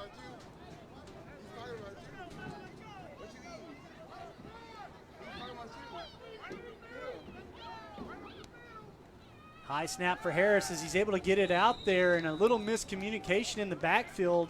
Wright thought he was going to get the ball, ran right into his quarterback on the throw, which disrupted it. So To his favorite receiver today. that was actually, I like that way that play was drawn up. It probably would have been a first down a little bit more, but blockers were there. You see Wright at the end of that play come over to his quarterback and say, man, I'm sorry, but a little slap on the helmet, man. I didn't mean to mess you up. I apologize, man. So 2nd and 4 becomes 3rd and 4. 3rd down, 4 yards to go. Empty backfield for Harris. The snap. And far outside, can't get his man as it bounces off the turf. Also takes a shot as he throws. Again, Carl Stewart the target on that one, but there's about 1 yard short as Stewart catches it on the bounce. Incomplete pass brings up 4th down for the Bison, and it looks like they might be bringing out the special teams unit. Now we have 2 number 11s on the field for the Bison right now. That would be Jalen Davis and Sammy Wheeler. Davis listed as an outside linebacker / tight end. Wheeler is a running back. Could we be seeing some sort of stun play here? I don't know. I'm surprised they're allowing 2 the same numbers on the field at the same time right now. I mean, I understand Well, that this is, and you can see one lined up in the line. yeah. There's the snap and the kick. Short line drive punt. It's going to take a Bison roll, though, past the 25, or excuse me, the 45, down to the 3rd, make that the 27-yard line. 24. So not a bad punt overall, just short to had to roll to get some distance. But it does pin the Wolfpack Ladies and gentlemen, let's go ahead and give inside the Bisons a 30-yard round line. of applause. That is the first possession without a touchdown. They are doing excellent today. Let's keep it up. Actually, that's the 2nd possession without a touchdown Your turn. For for the Bison. For the Bison. Yeah, From the 28-yard line. but that's okay. The announcer's allowed to be wrong, too. We have another fan appreciation. 10 and a half minutes left to go here in the first half. Tied ball game at 21 apiece. Wolfpack back in control after the punt. They'll be starting this drive from their own 28-yard line. Bison defense 1st and 10. did really well on the last one, able to push them back from a 1st and goal from the 3.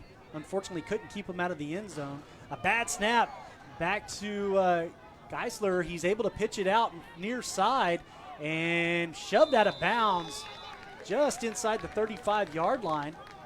Ward on the little pitch out.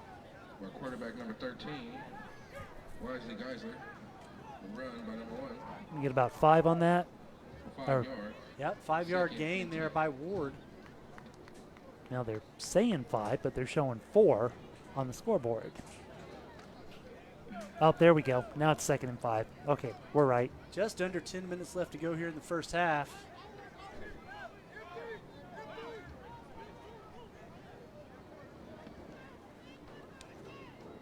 Snap to Geisler with an empty backfield, finds a man on the short route, and at the 35, goes out of bounds at the 36. That'll be 2 yards shy of the first down. So a third short coming up for the Wolfpack. Great opportunity here for the Bison. Try to get the Wolfpack off the field here, and get their offense back out there. Try to get this lead back before halftime. To be escorted to the 50-yard line at halftime for a special presentation for our youth of tomorrow. Third down. Geisler is going to have 5 wide, 4 of them all to the near side, and it's going to be set up for a screen pass. It's going to be Ward on the reception. He's going to get up to the 41-yard line before he gets knocked out of bounds. It's going to be about 3 yards past the first down marker. Flag down on the sideline after the play. Yeah, I think Ward got hit out of bounds. And a personal foul. So that'll be a 15-yard mark-off against the Bison. That'll be the second one of the day. Ugh. So 30 yards alone on 2 penalties. And that is a really, really good way to give up a lot of field real easy.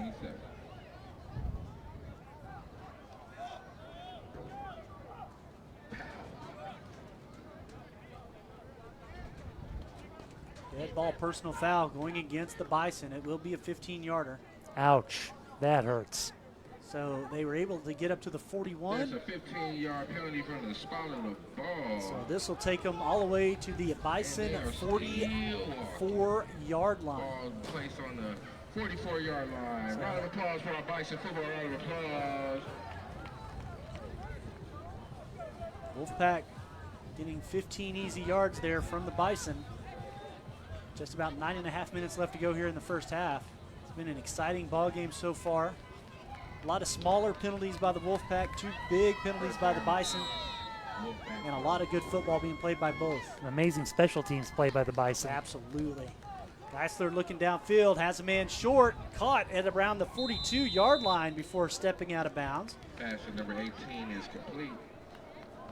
Janarius Clay on the reception for the Wolfpack. First time we've called his number here tonight. Will be good enough for a first down. Keeps this drive alive for the Wolfpack. Up to the Bison That brings a 44. second and 3.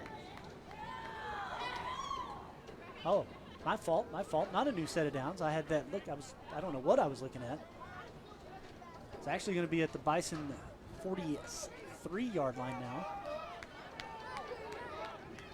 I think that the Bison 37. I'll figure it out here in a minute, folks. Geisler in trouble. The Bison have him, and down he goes for the second time tonight. They're going to spot him at the 40, and that'll be a 4-yard loss for the Wolfpack. Great play by the Bison defense. So third and 6 on the 40. 3rd and 6.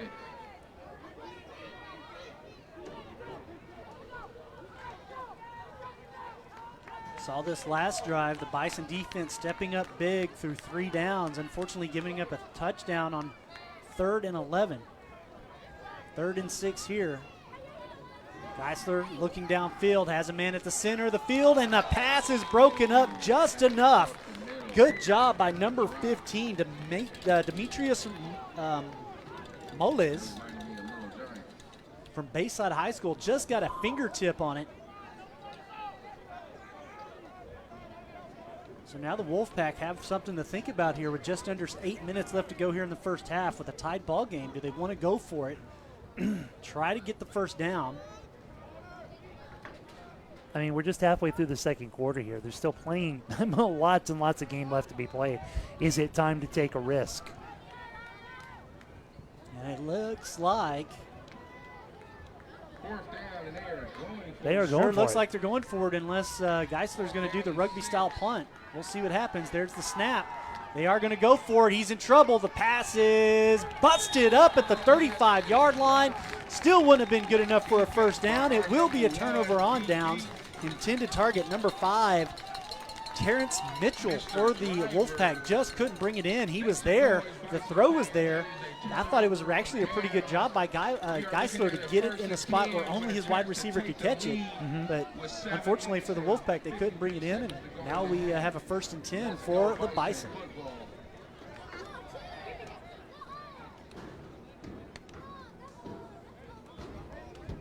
Well, as you heard the PA announcer talking in the background earlier, there is a youth football tribute that'll be happening at halftime. Go ahead and put our cameras on that for you. 1st down and 10. 1st and 10 for the Bison from their own 40-yard line. Harris sparking out some last-minute orders there to Love. 3 wide, all here to the near side. And the Wolfpack showing blitz. Now back it off, and the handoff to Love as he's got Wolfpacks all over him.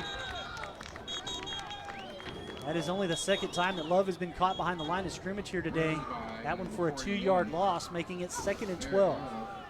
Loss of 3 yards on the play. 2nd down. Clock ticking down, just under 7.5 minutes left to go here in the first half.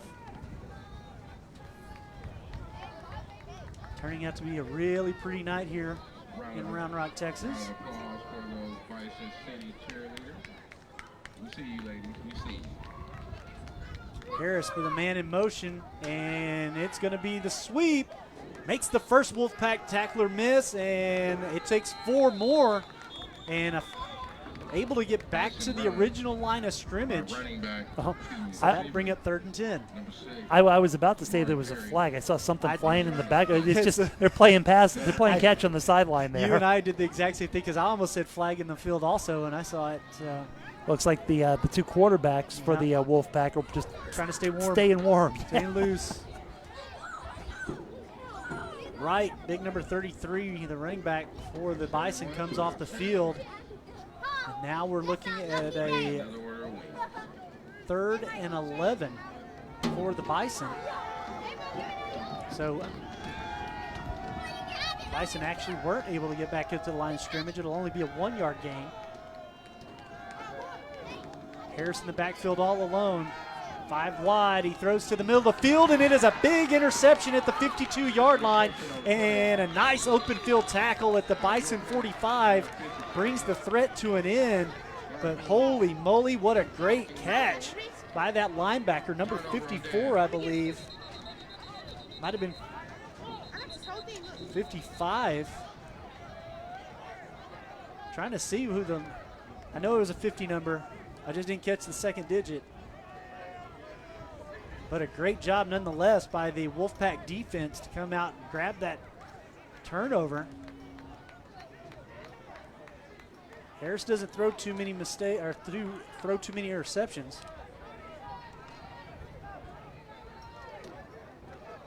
Looked like there might have been some miscommunication between him and his wide receiver. I think he was expecting his wide receiver to cut in on the slant. Never made the turn to do so. 1st down, Wolfpack ball on the 45-yard line.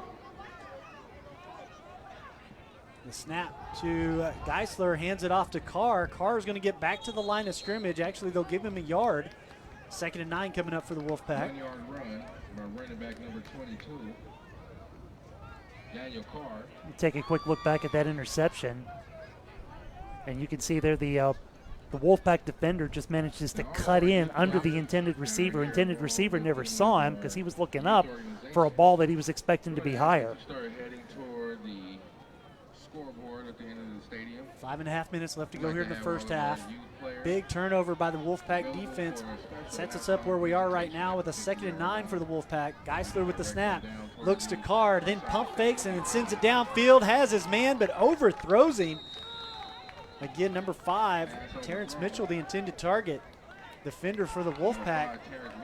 Number 1. And I'm pretty sure that hit has something to do with it. Lendion Driver all over his back. Good job by Driver. He was actually looking for offensive pass interference. Ref didn't see it that way. Beautiful clear night here in Round Rock, Texas. 88 degrees it's cooled down to on the field now. Yeah. Feels like temperature still 94. 3rd and 9 for the Wolfpack. Clock is stopped at 5:19 after the incomplete pass. Geisler Let's go, defense. Let's go. steps up with an empty backfield, 5 wide, and looks near side, has the man on the slant, and it's caught up to the 25, bounces it inside to the 20, and down at close to the 15. And that is a big catch and run by Vondell Hargrove Jr., as his name has been called numerous times here tonight for the Wolfpack. He picked up around the 25-yard line with great play. Doing a good job on special teams, and now the Wolfpack playing with a little sense of urgency here, directly to the line of scrimmage as soon as the chains are set. Carr in motion again. Geisler in trouble. Finally lobs it up there over the head of Ward. Intended for number 3. I think some of our youth football players. I thought Godzilla had made his way to the stadium. Sounded like he was walking up the stairs. Yeah, they're playing out there in front of the press box. 4:41 left to go here in the first half. Holding by the Wolfpack will back this one up. So they had a 1st and 10 from the Bison 16. Now they'll be backed up to the Bison 21.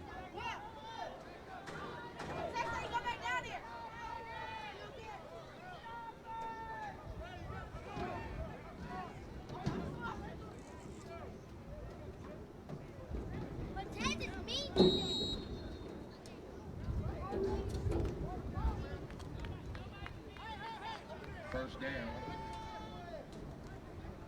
21 to go.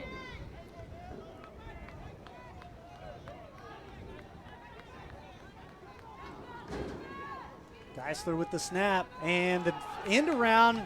Big run right up the middle. And what a move there as he just backs himself up. Clement Jones has been so fun to watch here for the Wolfpack here tonight. I'm really surprised they're not leaning on him a little bit more, because every time he's touched the ball, he's done something like that. That brings a 2nd down and 10 yards. We were looking at a 1st and 21. Now we're looking at a 2nd and 10 because of the 11-yard gain by Jones. And a lot of that was because he took a 2-yard step backwards to shrug off a Bison defender from behind. Unbelievable run there by Jones. And he's going to stay on the backfield with Geisler. Geisler looking downfield. A little bit of trouble. Sidearms it over to Ward at the 15. Ward making a couple of Bison miss. Gets taken down at the 10. That'll be about a 7-yard gain. Make that a 6-yard gain for the Wolfpack. Brings up 3rd and 4. 6 yards. That brings up a 3rd and 4 from the 10-yard line. Substitutions being made by the defense for the Bison. Let's go defense, let's go. Let's go defense, let's go. Let's go defense, let's go. Let's go defense. PA announcer's pretty much saying it all for the Bison right now. Defense need to step up big here on this 3rd down try. That snap back to Geisler. Geisler looking to throw, and finally does near side. Has a man all alone who basically just took a seat, caught the ball, and now the Wolfpack with their first. No, actually, that's their the 2nd time they've led the game here today. Touchdown, Wolfpack. Big catch by 87, Pato Akins.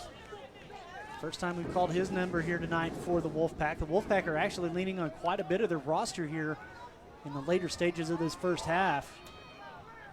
I feel like the Bison kind of know what they're looking at. Now the Wolfpack are adjusting their, throwing out some faces and some abilities from players that they haven't seen before.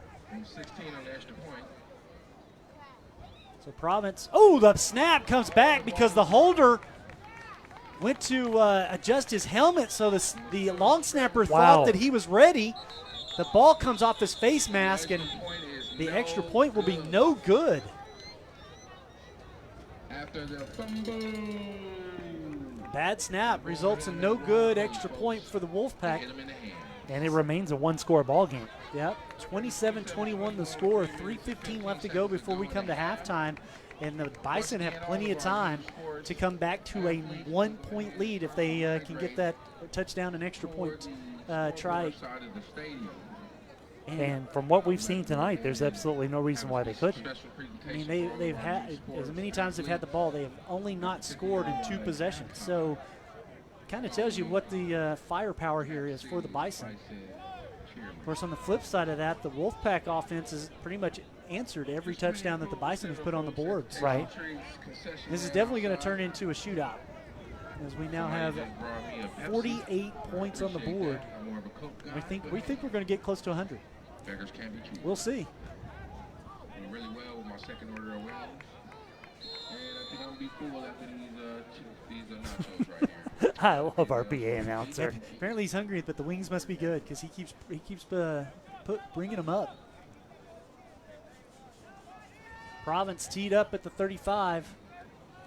Puts a big boot into it and over the head of the big returners and out of the back of the end zone. So with 3:15 left to go here in the first half, the Bison will start this drive from their own 25-yard line. Make some noise, Bison fans. Make some noise. Harris with the interception thrown on that last offensive drive. A little miscommunication between him and his wide receiver set up that interception.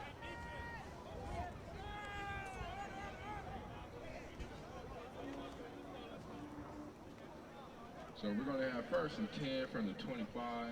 3 minutes and 15 seconds to go in the half. Bisons will be trying to... As Kevin mentioned earlier, we have quite a few youth football players here today that are going to be recognized at halftime. So we will turn up the crowd mic and put the cameras on those youth young players. Let them get all the attention they deserve.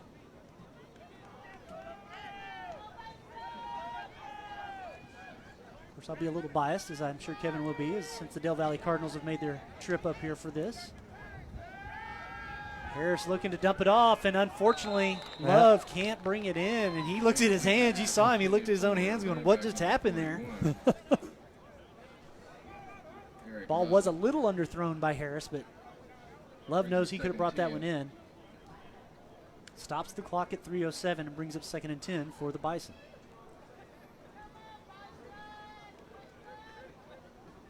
Game did get a little bit of a late start. I think we got about a 15-minute late start or so. Yeah. So reaching halftime a little later than we expected.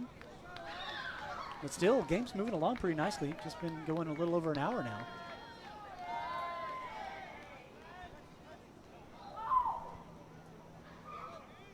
Harris sees something in the defense. Defense is showing blitz, backing off here at the last moment. Rushing 4, quick pitch out far side, caught by big number 8. He's going to get taken down after a 1-yard gain, and that was a very nice open field tackle by the Wolfpack. Number 8.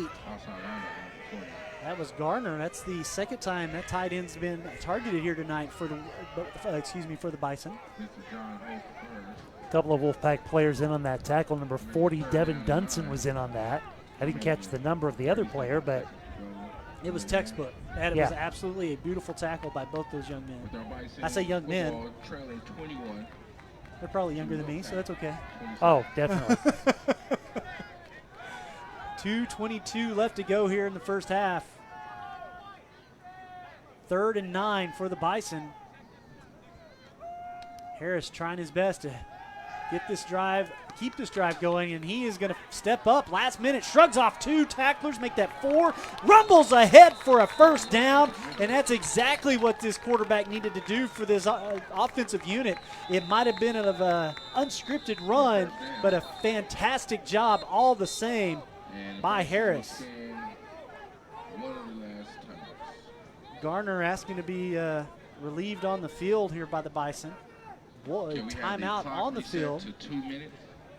We had the clock reset to 2 minutes. Not sure who called the timeout. Well, I think we've got a 2-minute warning. Oh, okay, gotcha. Makes sense. 2-minute warning, 1:56 left to go here in the first half. Speaking of reset, folks don't be shy to stand up. Deontay Gardner unfortunately had to come off the field for the Bison, looking a little gimpy. Hopefully he'll be able to make it back out there. He is being addressed by the training staff right now. There is one man down there on the field for the Bison who is older than you and I. I was just thinking. I was just trying to remember his name because I can't remember anyone's name. Yeah. Number 55 down there for the Bison. Selznick. He is by far probably one of the oldest guys in the league, to be completely honest. Number 55, you said? Byron, yeah. Byron, yeah. Listed as center from Gering High School in Nebraska, and the University of Nebraska, I'm not sure. It just says Gering High School - Nebraska. Yeah, I think Byron's originally from Nebraska, has been moved to Texas, was part of the first responders here in the Central Texas area, played for the Central Texas Wolfpack. We're not related to the Leander Wolfpack, but a first responder football league. And unfortunately, that Wolfpack team had to disband a couple of years ago, and Byron Selznick has found his way here to the Bison and doing a fantastic job at center.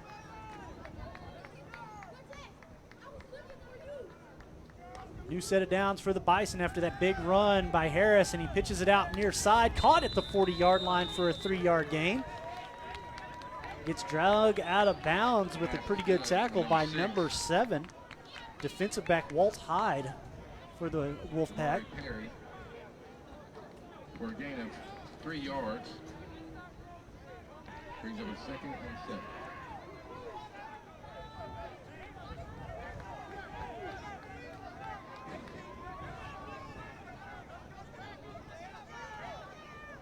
Second and 7 for the Bison. Harris with the snap. Love in the backfield, looking to dump it off to Love, but Love is covered up. Finally finds a man, and a big hit at the 44-yard line, and holds on to the ball. That's going to be a targeting call, but more importantly, Jamari Perry holds on to the pass for a huge first down catch by the Bison.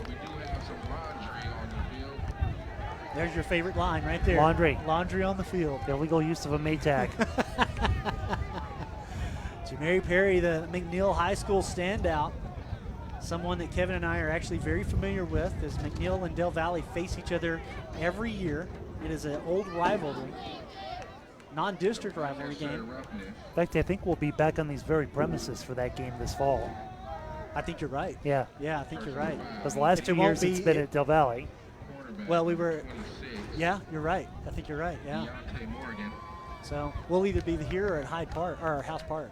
No, we won't be at House Park. No, we'll be here. Not for not for Round Rock ISD game. Yeah.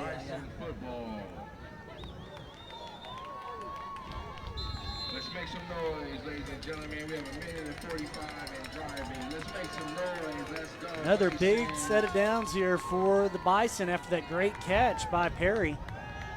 All the way to the Wolfpack 20. Looks like they have him spotted at the 27-yard line.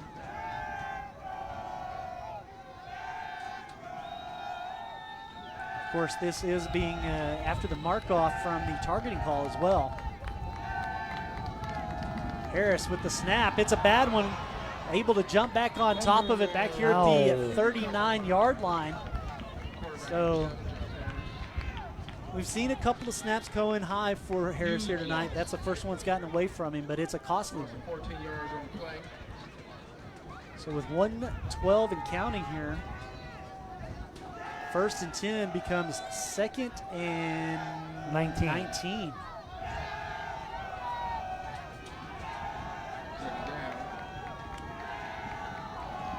Harris looking to throw, in trouble, dumps it off to Love. Love's going to reverse direction. He has blockers in front of him. Past the 40, up to the 35 before getting taken down. So it's not going to be a big gain, but what a play by Love. And unfortunately, Love is still down on the ground. And there's also a flag here at the on the near side.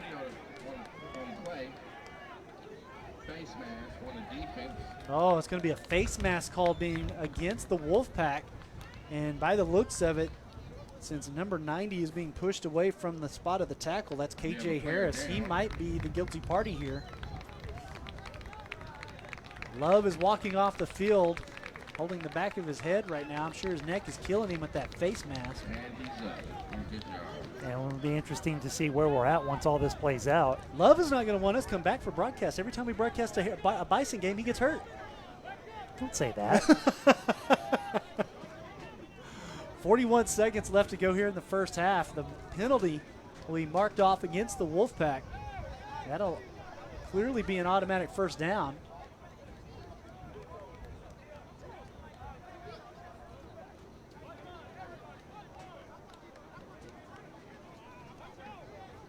$15-yard penalty. I guess they're just going to make it second. Ball placed on the 21-yard line.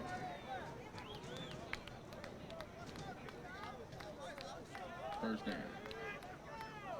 Yeah, that's what I thought. It should have been an automatic first down.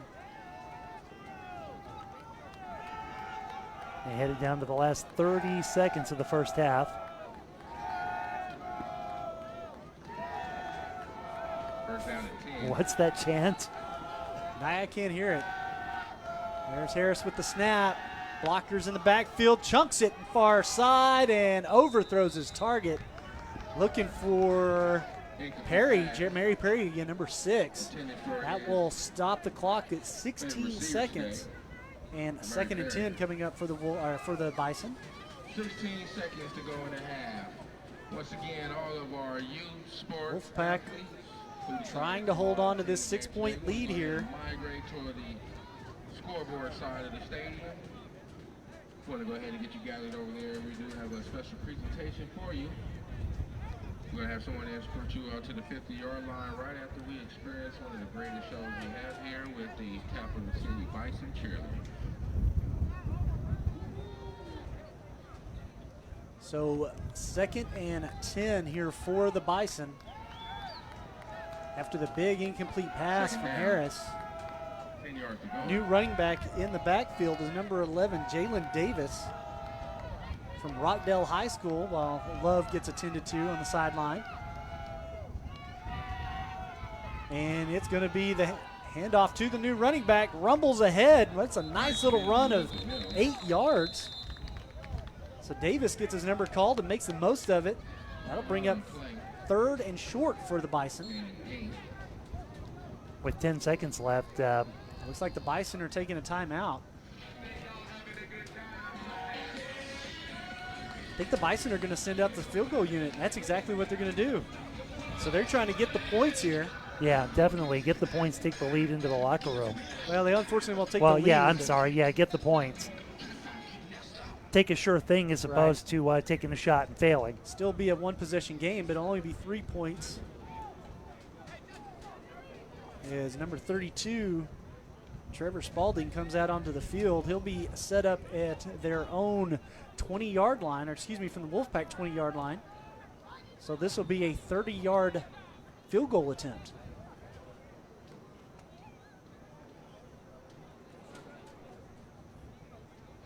Second timeout taken by the Bison. Wolfpack still show all 3 of their timeouts on the board. I don't expect any icing of the kicker here as we get, with the Wolfpack leading. Of course, you could conceivably finish this play, finish this field goal, and have 3 to 5 seconds left on the clock. Yeah, that's very true. That's very true. So, and the clock is not going to start until the ball is snapped. 21-27, folks. 10 seconds to go in the half. So you put this up, and then you count on your special teams to prevent a kickoff run back. Looks like might be number 80 is down on the field as the holder. Yep, he sure is. That would be Marcel Donasso. Yep. Listed as a punter himself. Yep, and the Wolfpack did take a timeout, so they are going to try to ice the kicker here a little bit. To be completely honest, I don't see the logic here. I mean, you're leading by 6. You're only going to get a field goal. They're only going to get a field goal. You'll still be leading the game. Essentially, you'll be going into the halftime with a little momentum. Right. So, this kind of feels like you're drawing it out to me. But You guys need to come on right now.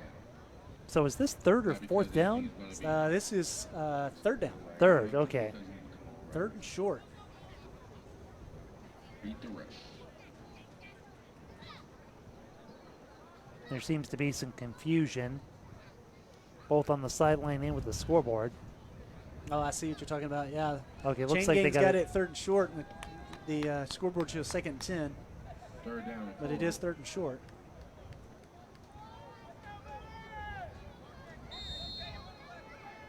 And now it looks like we'll have a kickoff or a field goal attempt finally by the Bison.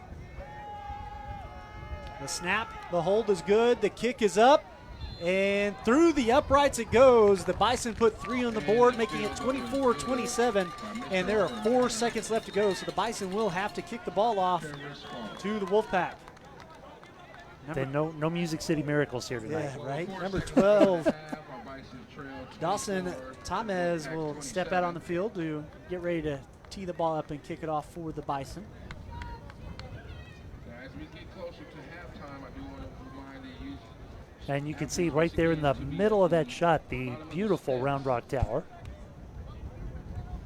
off in the far distance. You guys can exit the end zone.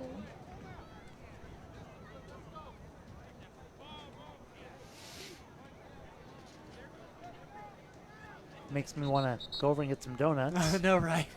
Get the big one, the big giant one. That way Oh we can my all God. share. Lisa would kill me.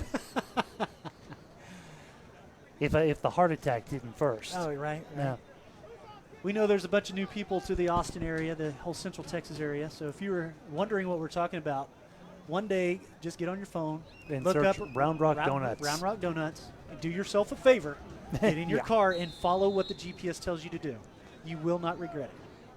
They are not sponsors of this Nope. broadcast. But They are not. we're We just are getting telling you. paid nothing. We're just telling you what's good in Central Texas. That's right. As foodies, we're just telling you as foodies what's good out there. And if you're in Round Rock, you need to come get yourself a donut.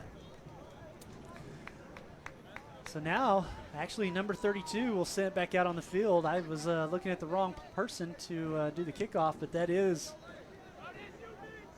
our kicker, returnable from about the 15 or 16-yard line. Kickoff fielded by number 5. Far side, gets inside the hashes as the clock strikes 0, gets up to the 27. And we go to halftime with the Bison trailing the Wolfpack by 3. 27-24 your score. We'll silence our microphones for a little while and send the cameras down to the field so you guys can enjoy first the Bison cheerleaders put on their halftime show, and then there will be a appreciation to the youth football leagues around the Central Texas area. Enjoy the show here on the Bison broadcast.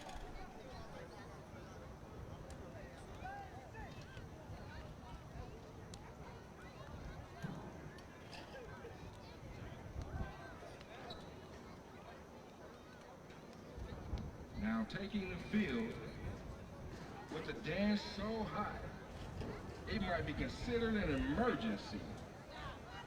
Ladies and gentlemen, put your hands together for your capital city Bison cheerleaders.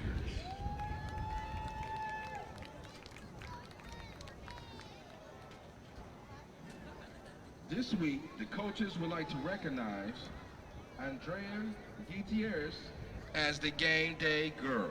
Round of applause to her, folks. Round of applause. Congratulations, and keep up the great work.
Ladies and gentlemen, round of applause for the youth of tomorrow. These are the young kids that are representing tomorrow's athletes, tomorrow's athletics, tomorrow's scholars, and tomorrow's leaders.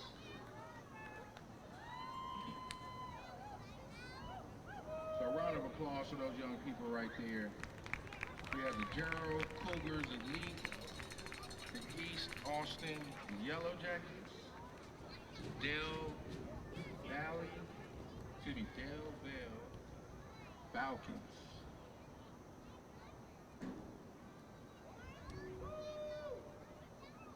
All right, if I can get your attention to the 50-yard line.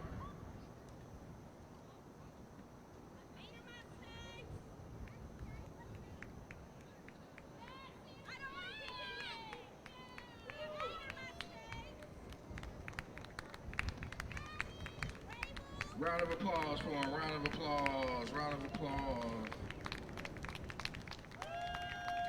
That's Gerald Cougars Elite right there, round of applause. Del Val Falcon.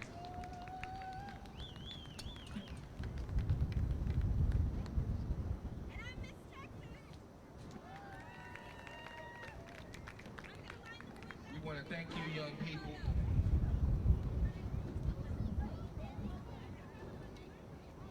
Being great leaders in your community, being an influence amongst your peers, and we know we will have a safer tomorrow for the effort that you're doing today.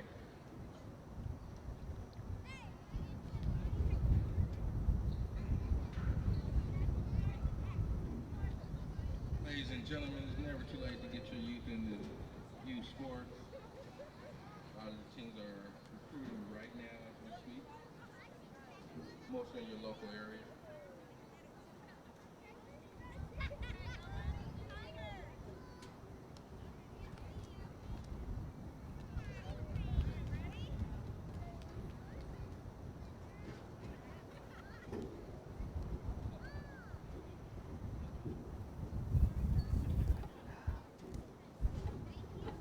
They're posing for their photo op. Let's go ahead and give them kids a round of applause while they go ahead and continue to play some football down there.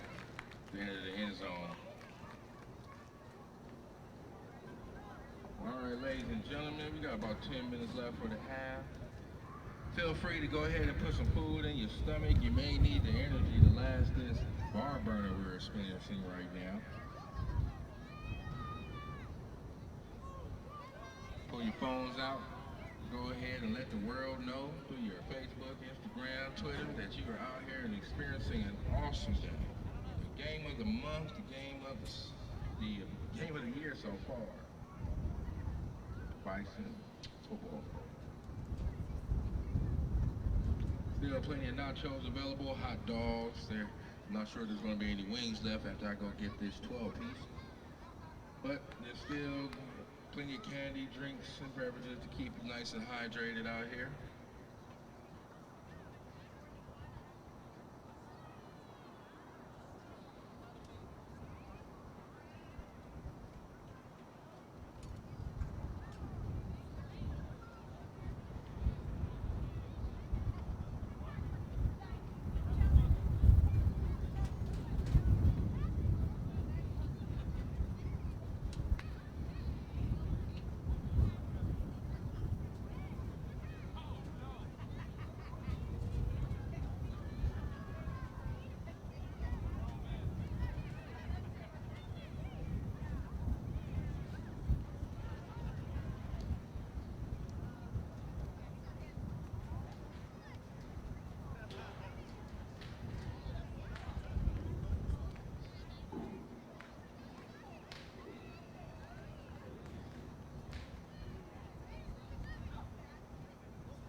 All right, Bison Nation, the halftime bout over here. Just 2 minutes left until halftime's come to an end. Hopefully, you guys enjoyed the halftime show. We had a great little halftime show there by the Bison cheerleaders, as well as the representation of some of the youth football leagues around the area from the Central Texas area, and of course, Kevin and I being a little biased over the Del Valley kids that are here. So, but it was really good to see them all. The Del Valley Mighty Cardinals is a Pop Warner team that has actually become affiliated with the school district program over there. So I love what these I love these school districts are doing. You start working with the kids when they're very young and develop them all through their athletic careers, and with the ultimate goal of getting them into college someday. Yeah, and I really think I like it because you usually hear about the bigger schools, the Bowies, the Westlakes, the Lake Travises, the Hayes. They have those the youth leagues and the select sports. Right. The Del Valleys and the Crockett's, they usually don't. So it's really good to see that these youth programs are coming into effect in some of these other places. I also heard them talking about Round Rock, of course, and Hutto, and a couple of other towns over halftime. So it's really good to see these young men, very young men, down on the field. And also me, I went down to use the restroom just a minute ago, and as I'm coming up, I'm seeing players coming over to the stands and talking to the little kids. Very interactive. Very interactive. Yeah. Maybe giving them a tip or two. You never know. Yeah, and this is one of those things, like, you really need to come out and experience it, because while you have to sit in the stands, obviously, to watch the football game, at halftime, a lot of the players come over and talk to the fans, talk to their friends and family that are here. So you might be able to come up and say, hey, man, get an autograph or get a picture or whatever. So, gentlemen, can we get back on the field? Thank you. So, speaking of halftime, 24-27 your score here. Wolfpack on top of the Bison. The Bison able to get in a last-minute field goal because we went into halftime. 10 seconds on the clock, left 4 seconds for a kickoff return, which didn't result into much, but did bring us to this first half score. And this first half has been an offensive showcase more than anything. Defensives have played pretty well, but I think more than anything, you got to really look at the special teams play for the Bison. They have been on fire here today. So as we look into the second half, what are the keys to the game? I think the Bison defense has to get back to what we know them from our very first experience with them. Right. They have to get more penetration in the Wolfpack defense, or Wolfpack backfield. Excuse me. The Bison have been a little quiet here, especially after that delay. That we've had two big delays. The delay at the beginning, but it was the delay between the first and second quarter, I think, that really kind of cooled these teams off. Yeah, we had kind of a disruption in the game. I guess there were a few too many words being exchanged, and a few words were directed toward the officials, and the officials called the coaches out and basically said, yeah, fix this. Yeah, exactly. So, and you know what? It was a very well played and very professional second quarter after that. So there's nothing wrong with playing with emotion. Just don't play emotional, and that's kind of what happened there as we were getting into the second quarter and close to halftime. But now we're here in the third quarter. The Wolfpack will be kicking off to the Bison, which is happening as we speak. And Love back deep to return, which is good to see him back out on the field because he went out close to the end of the second quarter with that neck injury. So it's good to see him back out on the field. Fan appreciation shout out to Miss Chloe Watts from Erie Gavin. And the Bison will start this offensive drive from their own 25-yard line after the kickoff goes out of bounds, or out of the back of the end zone. Excuse me. Wolfpack looking to defense anyway, looking to extend what they did at the end of the first half, which was basically they were able to just get a lot of pressure and a lot of really, really good tackles. Short yardage gains for the Bison as we came to the closing ends of the first half, and the Bison are going to be looking for those bigger yardage plays here as we get going. Harris and Love in the backfield, 3 wide receivers. Harris comes up with some last-minute orders for his offensive line. And it is going to be a handoff to Love, who stood up in the backfield. Second effort gets him just a little shy of getting back to the line of scrimmage. He was about 5 yards behind the line of scrimmage, now only 2. So 1st and 10 becomes 2nd and 12. Tackle by Wolfpack's number 29.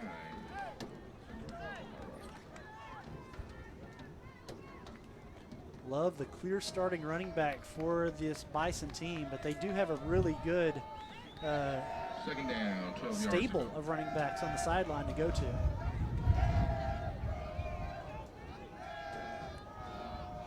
Same setup before for the Bison. Harris looking to throw this time instead. And the catch, far side, caught. Tiptoes down the sideline for a short gain. Looks like he got just past the original line of scrimmage. Yeah. For a gain That'd of be about a 4 yards. 3-yard gain. So 2nd and 12 becomes 3rd and 9. 13:55 and counting on the clock. Now, back in the first quarter, by the time we got to this point, we'd already had a score. It seemed like that first quarter was moving really slow. It seemed to be moving a lot faster now. Battery's dead, dude. Just plug it in. Grab the power supply and plug it in. Yeah, we lost the battery on camera 1. We'll go ahead and get that fixed. Bison come out on this 3rd and long with 4 wide. Harris telling Love to watch the linebackers, which leads me to believe that Love will, he is going to come out on a delay. Short pass up to the 30-yard line. Big attempt there. Strong attempt, I should say, by Garner to try to get some extra yardage. Tight end number 8, But the big wide receiver just couldn't get it done. Dante Gay. So up to the 30 will bring up 4th and 5 for the Bison. And their first offensive drive of the second half will end in a 3-and-out. I don't think we saw a 3-and-out. Did we see a 3-and-out at all in the first half? I don't remember any. No, we saw. That brings up a We saw. Bison Well, first no. down. Well, the Bison. That's a good question because I know the Bison. There's the 2 offensive drives that they didn't score a touchdown, but I'm almost positive that they went for went for it on both of those attempts. So, yeah, I don't think we've seen a 3-and-out except for this one by the Bison. I'm not sure that we have seen a couple by the Wolfpack. Not really a bad thing. No, not at all. Wolfpack showing a blitz. Bison able to get the punt away, and another short end-over-end bounce or punt, but this time the Wolfpack able to return it for a few yards. Hargrove on special teams, Out of bounds. getting the offense in the best position he could. 41-yard line. So the 1st and 10 for the Wolfpack on this first offensive drive of the second half for them. We'll start on their own 41-yard line. So time for some second half trivia here, folks. I kind of like the trivia. We'll see what the Your PA announcer has question for is, us. Who is the first starting quarterback to win a Super Bowl with 2 different teams? Who is the first starting quarterback to win a Super Bowl with 2 separate teams?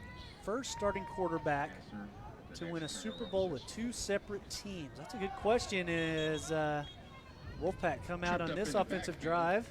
Number Tried to keep it 33, on the Clement ground Jones goes with down number a thump 33, for a Clement loss Jones, of who 2 yards. before that run has been absolutely dynamite. That gives us a 2nd and 12. But I think the turf monster got him Ball more than on the anything. 39-yard line. Excuse me. So 2nd and 12 now for the Wolfpack. First quarterback in the NFL to win a Super Bowl with 2 different teams, and it can't be Tom Brady. I realize he's done it, but he is too He's dumb. not the first. He No. can't be the first. Oh, man. My That's, my brain goes back to Roger Staubach, but he was with the Cowboys the whole time. I mean, that's where my football knowledge comes to an end. Is the Wolfpack try to get some positive yardage after that loss, but can only get back to the line of scrimmage. So 2nd and 12 becomes 3rd and 12, all on the legs of the quarterback. Adrian Geisler. Bourne, Huh. please come to First- the announcer's booth. First Adrian quarterback in Bourne, NFL to win a please Super Bowl with 2 come to different the teams as announcer's the starting quarterback. Not Brett Favre. not Brett Favre. He didn't do it with Minnesota. Peyton Manning. 3rd down. Oh. Did he win one with Yeah, Indianapolis? He won one with Indianapolis and then Denver. But was he the first? See, that he felt like he's too young also. Yeah. Well, we'll get the answer here in a little while thanks to the PA announcer. Geisler looking for the throw in the middle of the field, and a flag comes in late all the way over here near side at the 34-yard line. I was wondering if we're going to have a pass interference call, yeah. and the Bison defender, number 15, Number 15. Demetrius Mullis, was all over the back of his wide receiver. that he was trying to defend. I didn't see the flag. I wasn't going to say anything. But the flag did come in late, so I think we're going to get a defensive pass interference call, which will be a first down, automatic first down for the Wolfpack.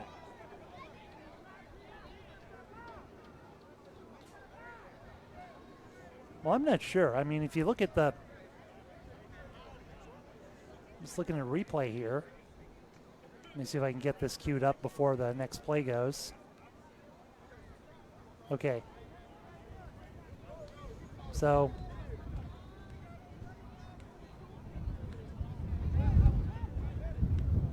okay, this isn't going to work. Sorry, folks. Still working on it. Still trying. The point I was trying to make is when I was just reviewing that video myself. Sure. And oh, they waved the flag off. yeah, that's what I was going to say. There was no defender near the ball. Okay. I don't know where the flag came from, why the flag came out. The flag came from all the way back here, as you can see from the judge at the 34-yard line. So he was way behind the play. Yeah. The play happened all the way up here at like the 50, 55-yard line or 45-yard line. So I'm not sure what he saw to make him believe it was pass interference, but I mean, I did question it from up here in the booth. There was no defender anywhere near the ball. So, but it looks like they've made the correct call in the end. So the 4th and long will be a rugby-style punt by Geisler, and it will fall dead at the 21-yard line. And that is where the Bison will start this second offensive drive, and we got a little extra jawing down on the field by the special teams units there. Seems to be the going theme for tonight. This is, but this is for first place. These two teams want this so badly right now. So I can see how these two teams can, going to be going at each other right now. yeah.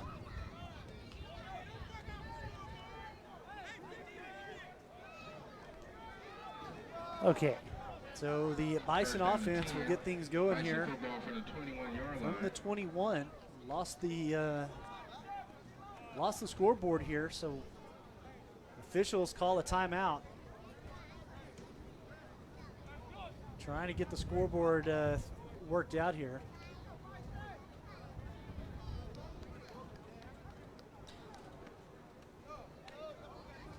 This is one of the situations where hopefully one of the officials was keeping track of the time. So if they can't rely on the scoreboard, we can at least get this game up and running again.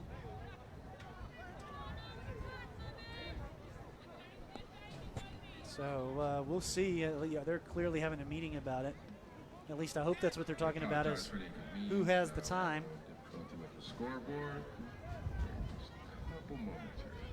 I'm a little concerned, though, that there may be no one keeping track of the time. To be completely honest. I don't even know if I remember it. I don't. 10.5. It was 10.5 10 and before a half, that play. yeah. It was 10.5 before that play, before the punt. So there was probably, 10-20 left in the third quarter? Plus or minus? And unfortunately, our scoreboard graphic doesn't come up on the replay video, so. I'm going to say it's about 10-20 left here to go in the third. And it's funny, we were having a conversation during halftime about, that first half really kind of moved along about an hour and a half in. We were done with the first half, even with the two kind of big delays that held the game up. Right. And then I guess media jinxed it because the second half's going to start off with a little bit of a delay here because of the clock. So looks like they're still trying to get things reset over there.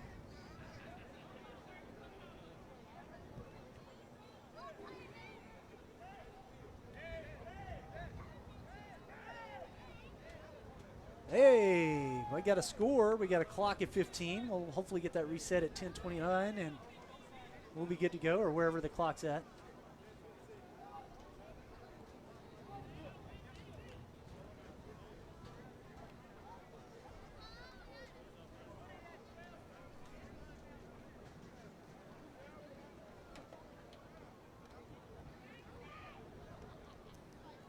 Yeah, still haven't. There we go.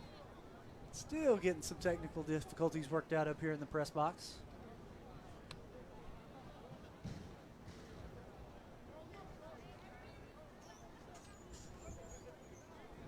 We will have one more broadcast for the Wolfpack. It'll be on May 21st. We'll be right back here.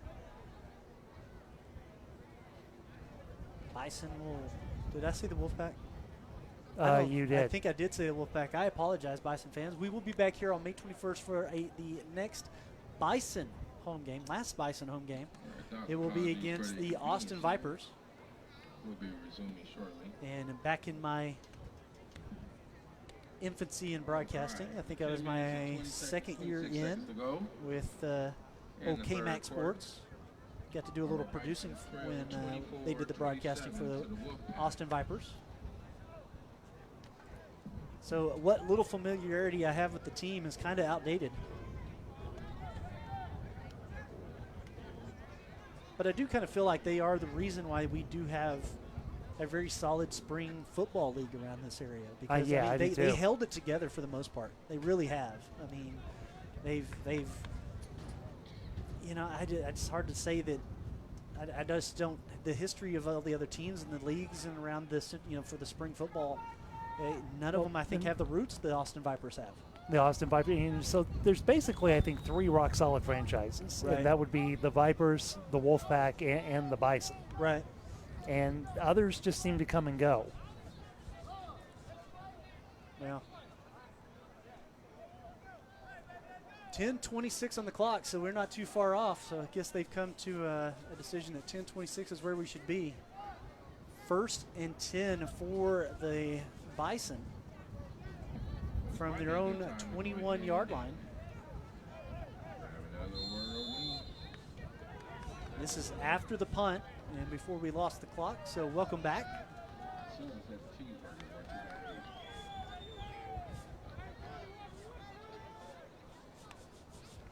New back in the backfield. He'll get his number called, and a nice run by him, number 5. That is Alvin Smith. Up the middle.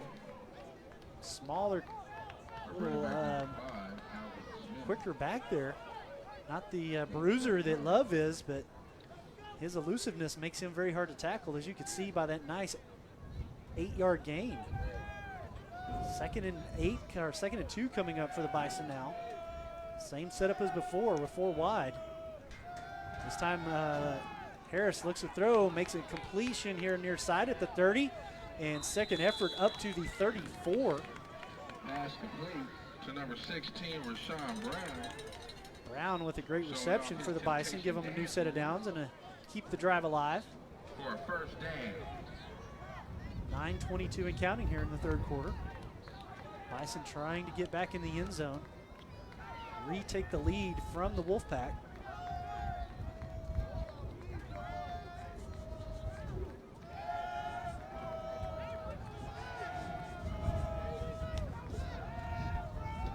And another handoff up the middle, crossing the 35 up to about the 36-yard line. It'll be a short gain. Gain of 2 yards. Still a good job by Smith, though. He's definitely having his number called here in the second half.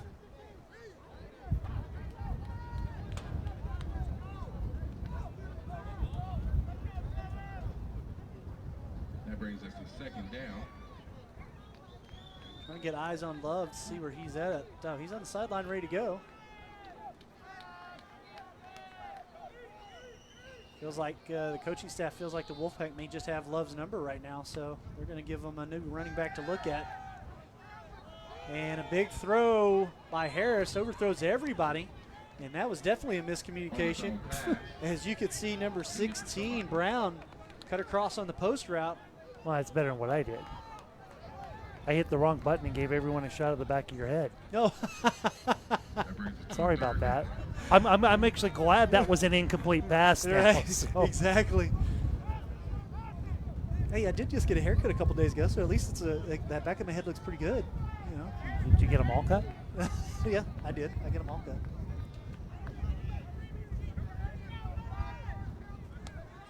Third and 7 for the Bison. Harris throws again, caught this time on the slant route, and that's going to be good for a first down. First down pass. Complete good for about a 13-yard gain by the Bison. 7:56 and counting as the clock keeps running. Bison, first down.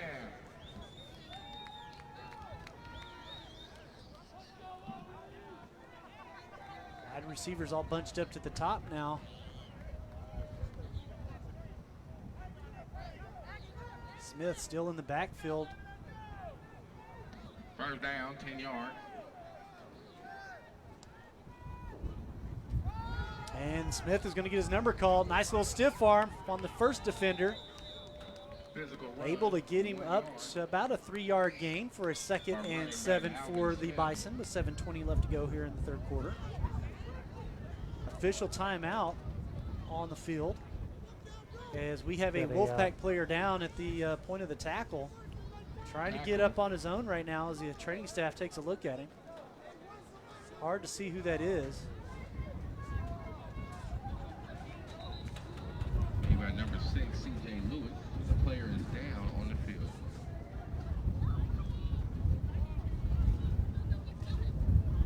So with 7:17 left to go here in the third quarter, Bison 24, Wolfpack 27, but they're on the move. This drive started on their own 21-yard line. Now on their own 49-yard line, trying to get into Wolfpack territory. Once again, looking at a 2nd and 7 here. Ladies and gentlemen, we have the 6-0 Wolfpack versus Injured our player able to make it off the field. That's good to see. Right now, they need your support. Let's go ahead and make some noise, Bison fans. Let's Keep our eyes open for him. Hopefully we'll get back out on the field for the Wolfpack. Make some noise.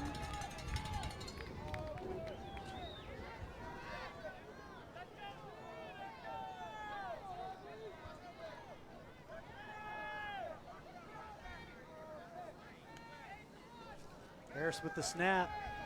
In trouble, dumps it off. Nice catch, but it's behind the line of scrimmage and a tackle for a loss, unfortunately. Garner with the catch. 6-yard loss on the play. Garner a little slow to get off the turf. No flag. So this will be a big third down here for the for the Wolfpack defense as well, but more importantly for the Bison offense. 3rd and 14. Go ahead and visit our Tasty Treats concession van outside. Garner coming off the field now. Nachos all night, but I just found out the Might be a little concerned about a concussion, so they're going to give him a little concussion protocol check here on the sideline.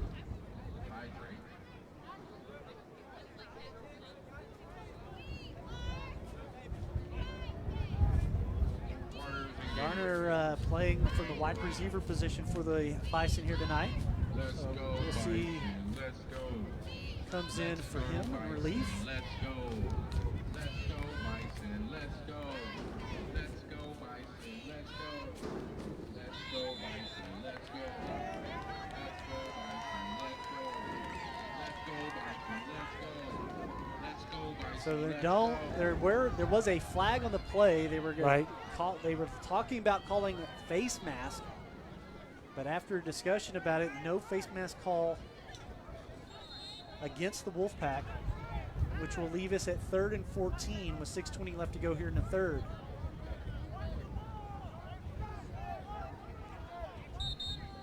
Coming in relief for Garner is number 11, Jalen Davis or Sammy Wheeler. Far side, slot position. 3rd down. 13 to go. Harris trying to draw the Wolfpack offside with a quick slap. He's going to roll out near side, has a man and throws in. Great job by 54 from the Wolfpack. He just steps up in front of that one, knocks it down. That is linebacker Jacob Kemp. Jacob Kemp. And I think I think it was 53 earlier. Garfield Hawk, which ironically for the name, I believe he's the one with the interception earlier in the game. No, I think you're right, yeah. Yeah. I remember the long black hair. Flowing from behind as he was running the other way. Yep. We want to thank all of the youth sports organizations so, coming on out today. Incomplete pass Showing your support for the Bison brings up 4th Capital and City long with Bison 5:53 on the football clock. It does stop on the incomplete pass. Capital City Bison football program would also go ahead and Trying to get people set up to go so they can get this snap off and get the punt down the field. Going back to the action. We're 4th down. Donaso with the punt, barely gets it away, almost gets it blocked. It's going to be returnable from the 32-yard line by the Wolfpack, past the 40 and taken down inside the 45. Good punt return. 16 yards. Walker on the tackle on special teams. Really good job, because that could have turned into a whole lot more, but still really good field position for the Wolfpack as they start this offensive drive with just under 6 minutes here in the third quarter. Still leading by 3, 27-24. And it makes you wonder how are the Wolfpack going to play this second half? Are they going to play a little conservatively to show, how to maybe eat away the clock and hold on to that 3-point lead, or do you think they're just going to keep 3 points ain't enough. Not against the I can just tell you, just from what I know of this organization, there's no way that coaching staff or ownership would settle for that kind of play. No. They're going to put as much as they can up. Geisler back in at quarterback. Hands it off right up the middle. Wolfpack with a big run. The ball's out, but the whistle did blow dead. On the run, number 23, Kenneth Griffin, listed as a defensive back. But did a good job on the ground. Oh, excuse me, that was 22. My fault. That was 22, so that was still Daniel Carr.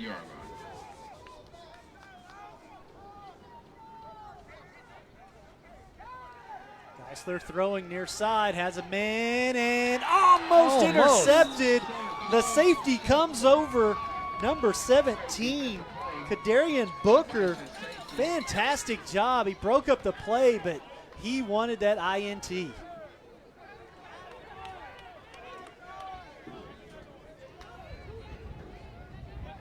Booker coming up off that one a little gimpy, trying to stretch it out. He might have pulled that hamstring a little bit. Man, what a great play. 3rd down. This is the defense we know right here. Right. 4 minutes and 48 seconds to go in the 3rd and 4. Big 3rd down play here for the Bison. Defense looking to hold.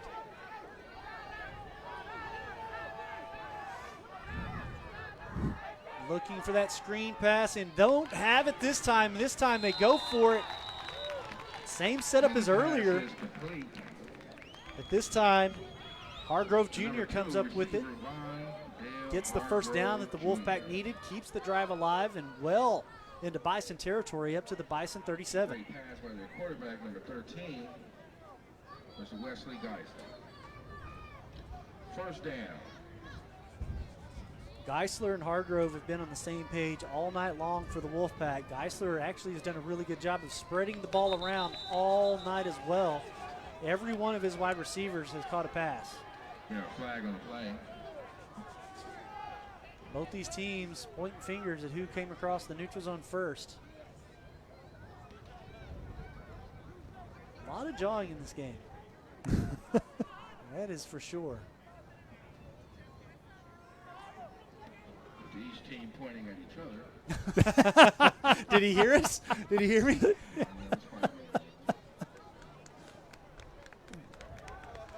Maybe they're watching the broadcast in there and taking some cues. That is a 5-yard penalty. So it is going to be a neutral zone infraction by the Bison. So mark off 5. So 1st and 10 becomes 1st and 5 for the Wolfpack and up to the Bison 32 now. So we begin here 1st down. 1st and 10, 30. Okay.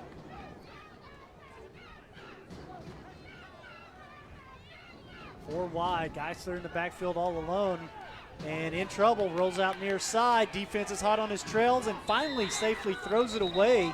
That is just a really good job by that defense. That was a coverage play all day long. No one open. Geisler doing the right thing and just getting rid of it.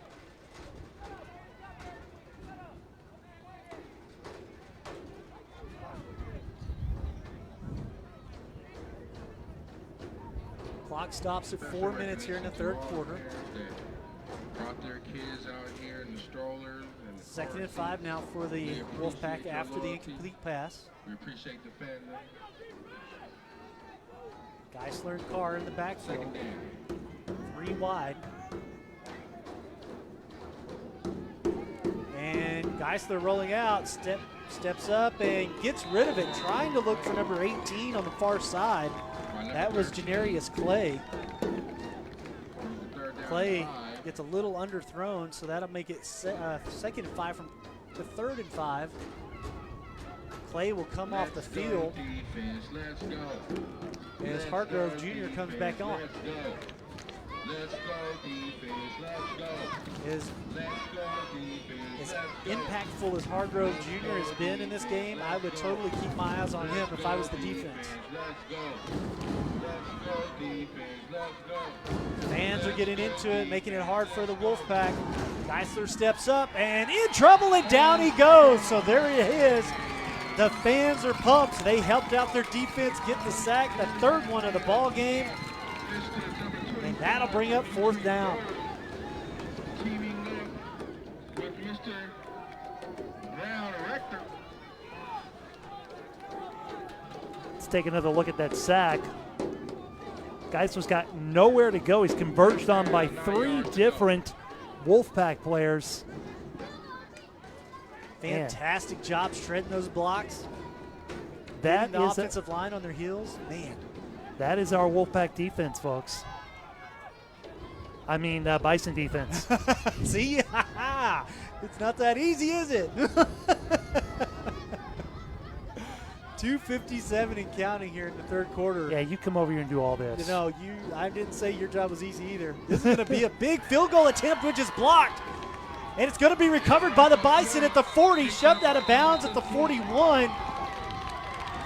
And that is where the Bison will start this offensive drive after blocking the field goal try and more jawing at the 40-yard line right at the hash marks.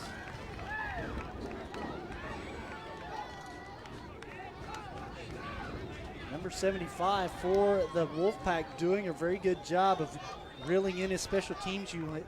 I got to give a shout out to Julian Freeman. He's playing well for the Wolfpack and playing like a leader, keeping his team from getting in too much trouble out there.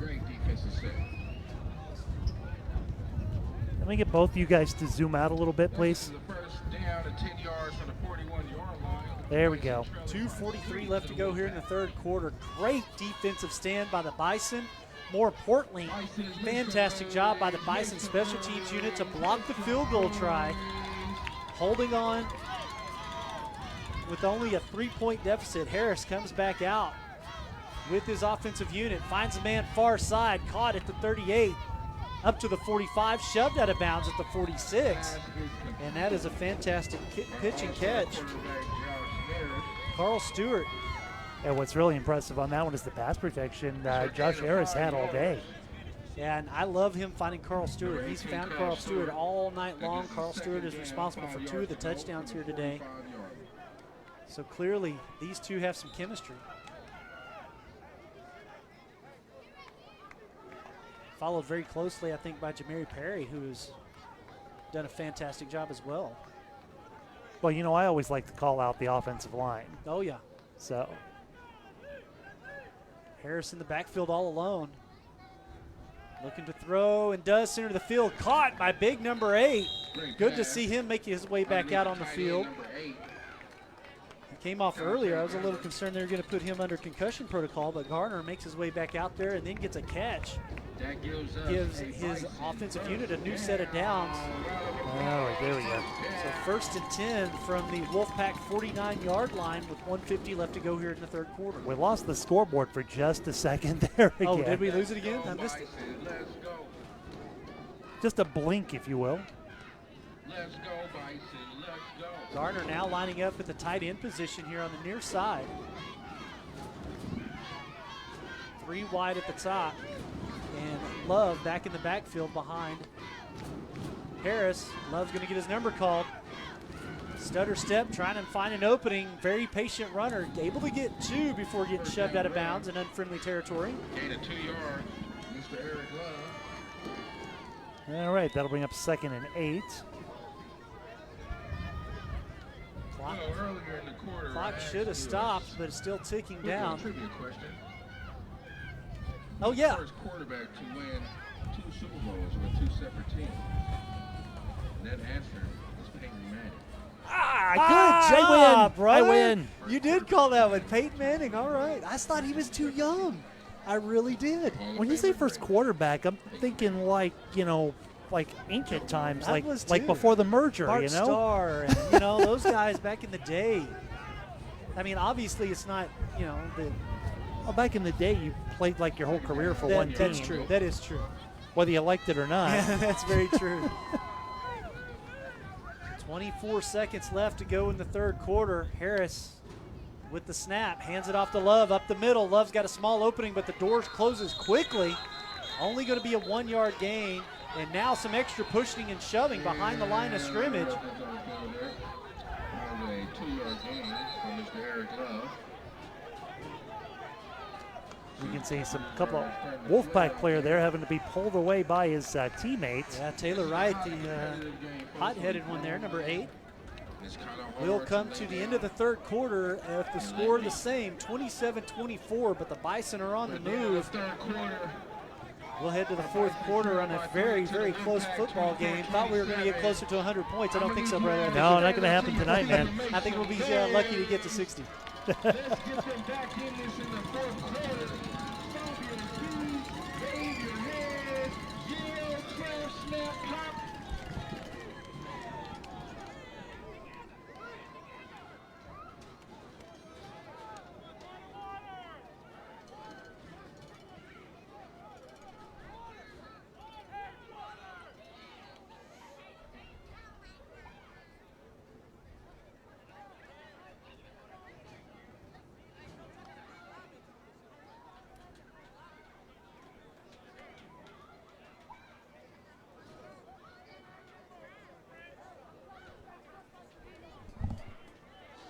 We're getting toward the fourth quarter here.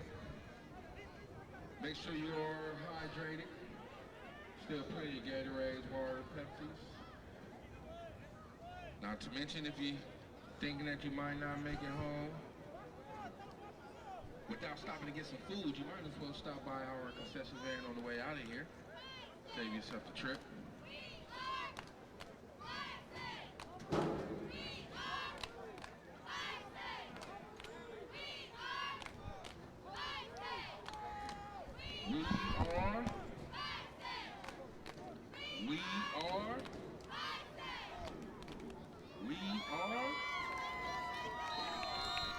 All right, fourth quarter is underway, 15 minutes on the clock. Bison in control right now, 3rd and 7, trying to get this very important third down.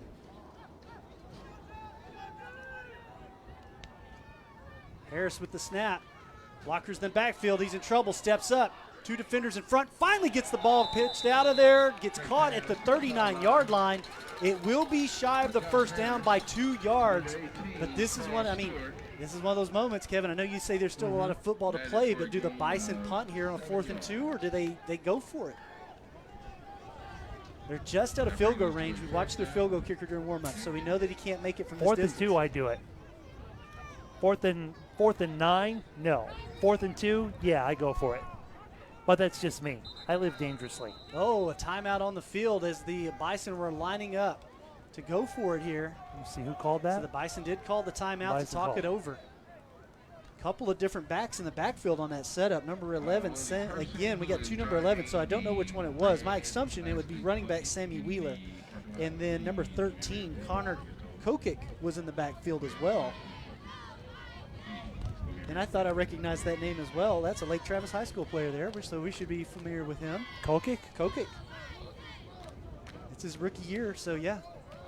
We should be pretty familiar with that name.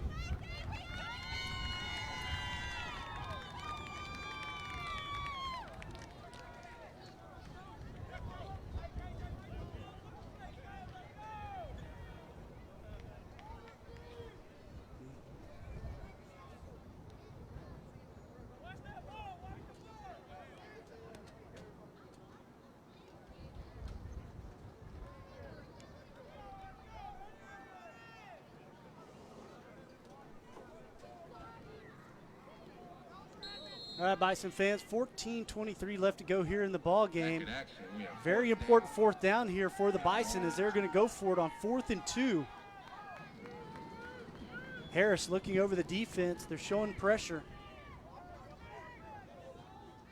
Harris possibly thinking about a quarterback sneak as he steps under center. Hands it off last minute. Number 11 rumbles forward to the 41-yard line. Make that the 39, excuse me. It is going to be a very close call. It'll all be about, oh, they're going to spot him short. They're going to spot him at the 40. The Bison are not going to get the 4th down conversion. The far sideline judge had him at the 41, or 39, excuse me. The near sideline judge had him at the 40.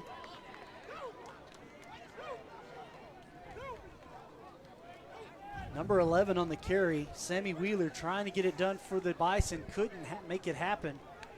He got met at the line of scrimmage, rumbled forward, but on the way down, he just fell short of the 1st down marker and then rolled slightly in. Okay, so I'm not the one who said to do it. I didn't say to do that. No, you didn't. Oh, wait. Yeah, Wait a second. Yeah, you did. oh, too bad. The head coach for the Bison has come all the way out to the spot of the ball. You're going to argue that. Bring the chains out for a measurement. All right, we have a referee's timeout. And coach is going to get himself in trouble if he keeps standing out there. Bison players being told to back up. That being that close, they probably should have brought the chains out. Yeah, I was just thinking that. I like this guy. We should hire him.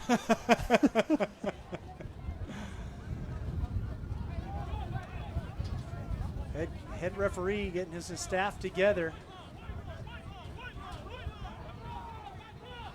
So again, a conference between the officiating staff. Y'all make some noise for our Cap City Bison cheerleaders.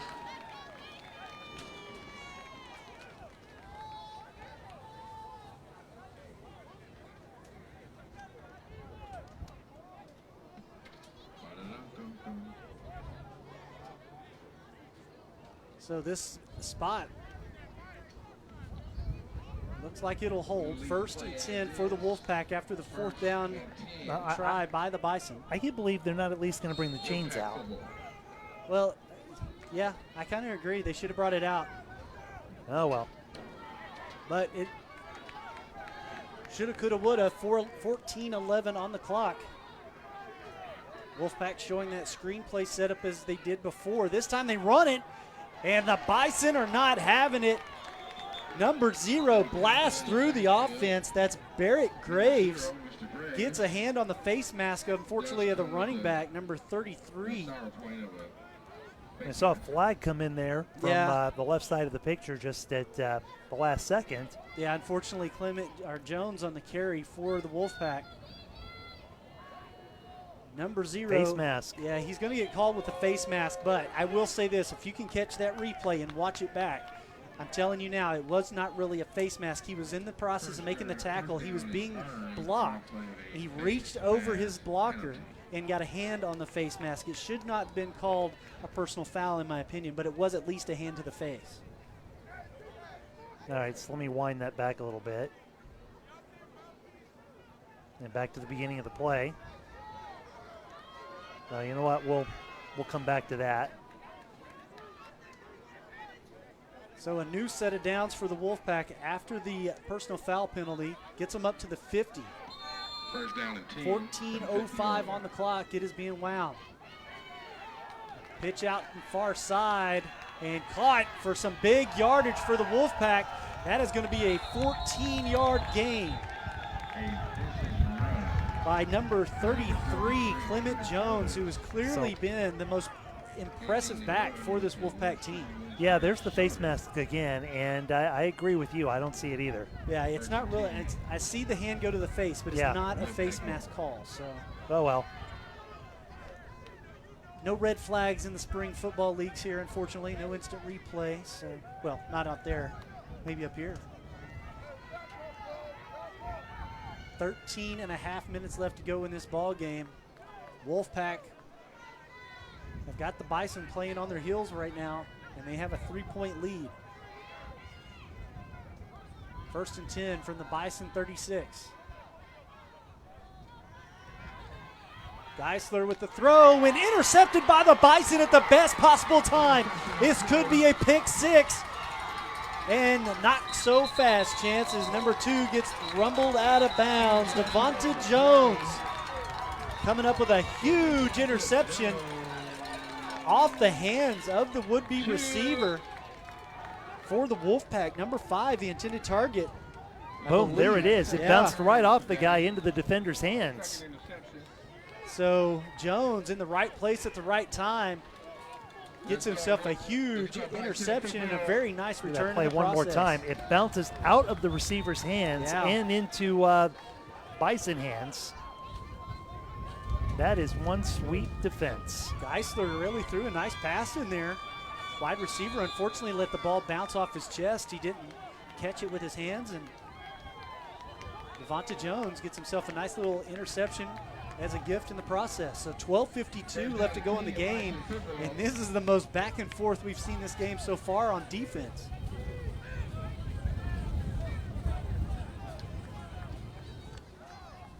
Empty backfield for the Bison, looking to throw near side, caught and down at the 31. So that'll be good for a 5-yard gain. Second and 5 coming up. Number 18, Kyle Stewart, 4-yard gain. More of that chemistry being shown between Stewart and Harris. Second down.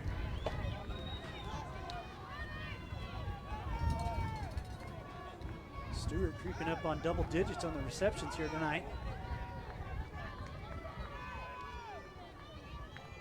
12:15 left to go here in the ball game. There's the snap to Harris, the handoff to Love as he rumbles up the hash marks and he gets very close to a first down actually. Rumbles up the hash marks. Rumbles up the hash. Run for a gain of 2 yards. 3rd and 1 now for the Bison. Brings us to 3rd down and 1. Now this is what the Bison need. I mean, long sustained drive, kill a bunch of time. You know, go up by a touchdown and an extra point.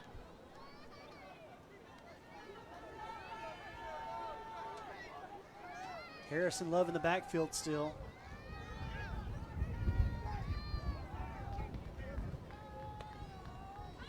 There's the snap back. Good snap to Harris. He's in trouble, rolls out of it. Still has a good blocker in front of him. Nicely done by this offensive line. Harris holds onto it and slides at the 22-yard line. That'll be good for another Bison first down. Harris hasn't had to use his legs like that too much here tonight, but both times he's done it has resulted in first down.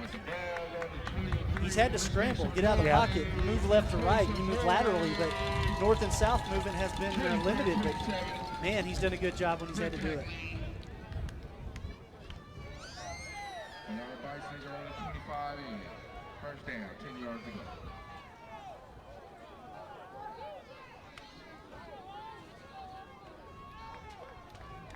Right at 10:45 on the clock, another handoff to Love. Love met at the 25-yard line, gets out of it up to the 20, inside to the 15. What a great run by Love.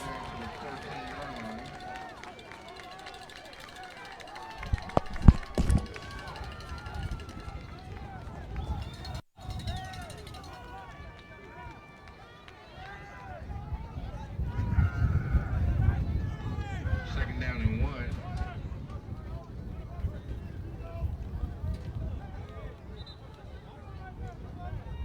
10 minutes left on the clock here, and the Bison have really done a phenomenal job with this drive.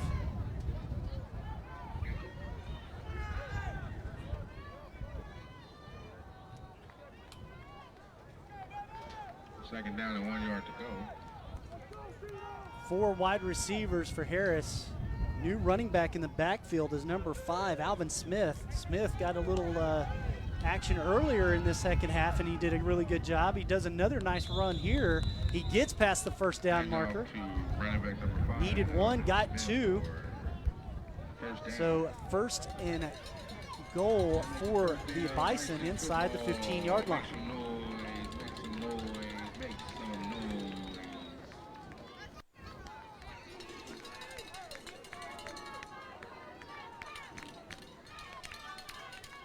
4 wide for the Bison. Quick throw by Harris inside the 5, and down he goes at the 2.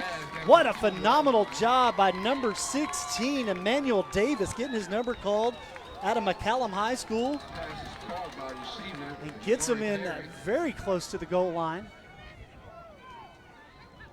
Nice read by Harris. And as we get closer to the end of this game, the Wolfpack are going to wonder if this was an opportunity they will come back to bite them.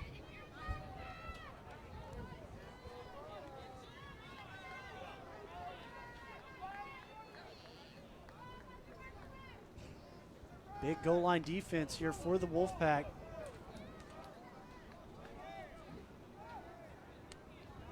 Harris with the snap. He's in trouble quick, and the ball is deflected. Great job by the defense. Number 45 busting through the line. Linebacker John Holt III gets his hand on the pass, deflects it away, and now we'll be looking at 2nd and 3rd. Or 2nd and 2 from the 2. So 2nd and goal? Correct.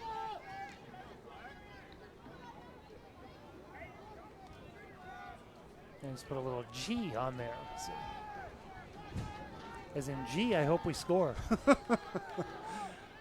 Clock stopped at 8:06 after the incomplete pass.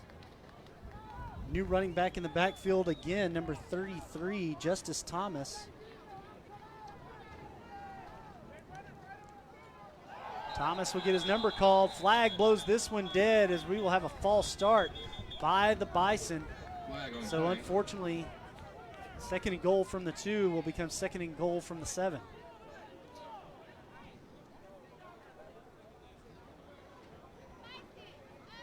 Offensive line getting a little twitchy down there, trying to get their blocks in there for their running back. 5-yard penalty.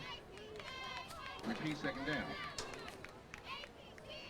Wolfpack have been able to get some penetration, so they have been able to do a good job of shedding their own blocks, getting some pressure. So this offensive line is probably a little twitchy. Trying to get a little bit of a head start.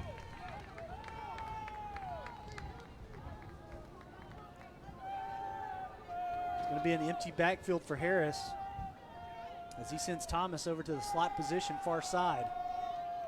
Garner on the near side slot. I'm going to keep my eyes on Perry. Look at Harris as he rumbles ahead. The big man finds the end zone from 7 yards out. And now the Bison have the lead. Beautiful run. That was a great setup by the Bison. 30-27 with the extra point try coming up.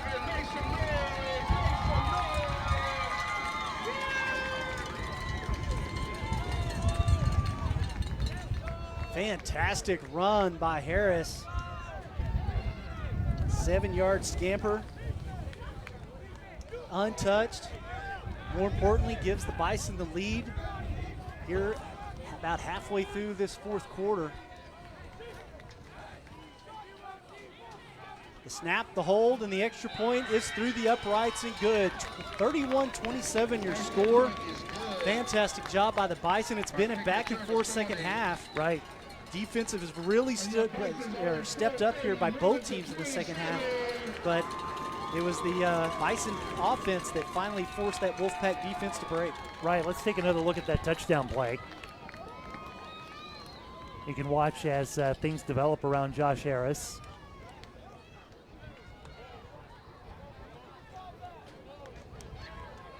There's the snap.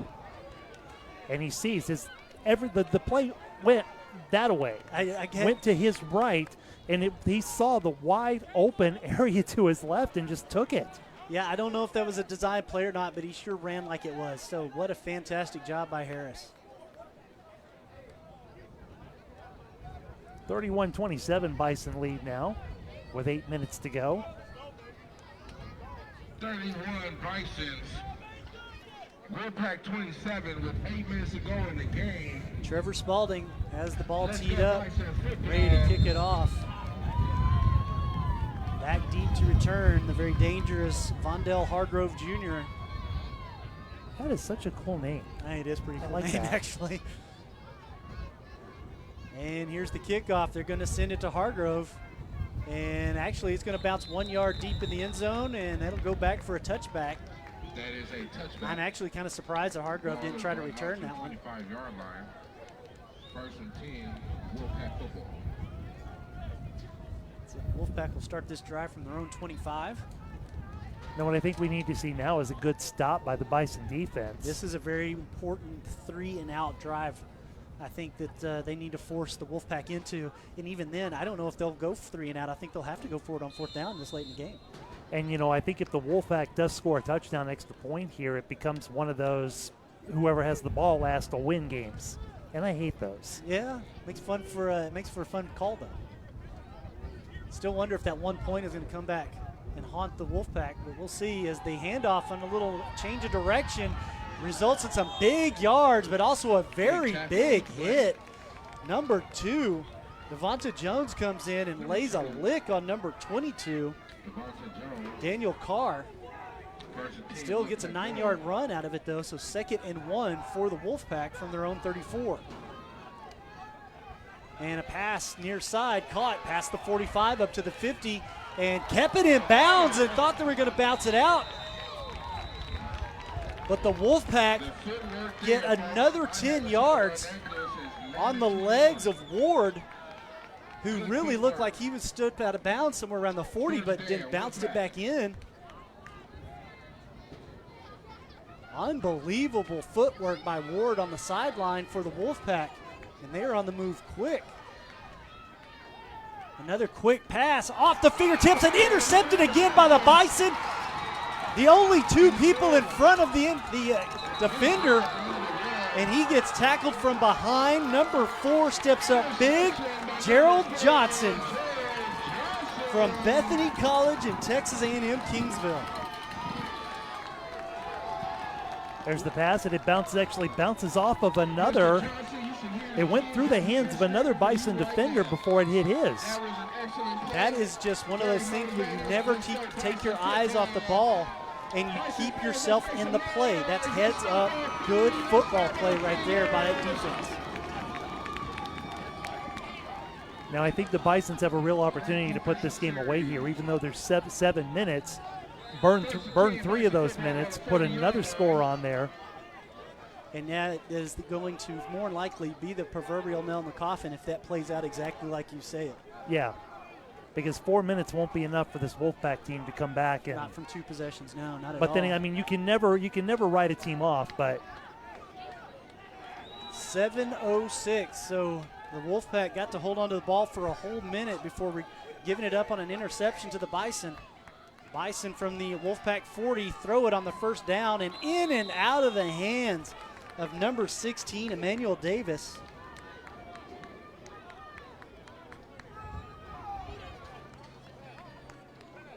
That'd have been good for at least 4 or 5 yards.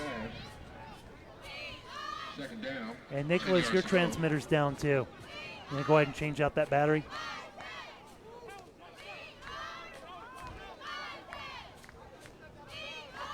Buy remote transmitters, they said. You won't have to run a mile of cord anymore, they said. You just need to buy a mile worth of batteries. Right. No, they're actually very good in the right situations. We just kind of. Love on the handoff, on the fake sweep. Love gets shoved out of bounds at around the 36-yard line, so that'll be about a 4 or 5 yard gain. Then we got a 4-yard gain.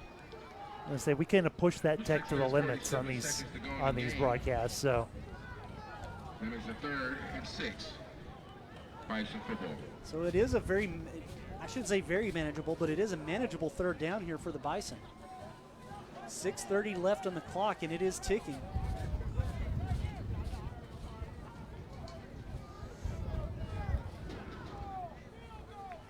I got to see that they're going to keep giving it to Love. He is the bruiser. He can get you 3 to 5 more extra yards just by dropping a shoulder, but this time they're going to throw, and incomplete pass. Couldn't see it. We had the sideline blocked it from up here, but refereeing staff saw it hit the turf as Harris was trying to find Stewart on that one. So now that brings up 4th down. And it looks like the Bison are sending out the field goal unit, so this is going to be a huge test. And during that last snap, before that last snap, I could hear people calling for the field goal. Yeah, I heard it. This is going to be huge. This is what? Well, the ball's at the 36. It's going to come back to the 43, so this is going to be a 53-yard field goal attempt. Wow. See if Spalding's got the leg for it. He definitely looks like he does. Those are some tree trunks, but this one, unfortunately, on a bad snap, goes sideways and hits the turf. Well shy of the uprights and quite a bit far right. So that'll keep the score the same. 31-27 with the Bison on top, excuse me. And Nicholas, point that camera at us for a minute. Yeah, I'd like to give everybody a look inside operations, now and then. Let's see, you can see. Oh no, is that all we're gonna? Never mind. Go back to the field. I thought. Well, if he brings it down, he can see everything. Well, because I typically have the mission control setup going here, but yeah, they got some tin on the windows too, so it's kind of hard to see. That was. First down. 10 yards ago. We could always adjust the booth cam. Well, that's true. Wolfpack looking for a pass on their first down and first play from scrimmage, I should say. It is going to be a completed pass all the way up to the 46-yard line. Call on the sideline. And Kevin's going to give you a shot of mission control here.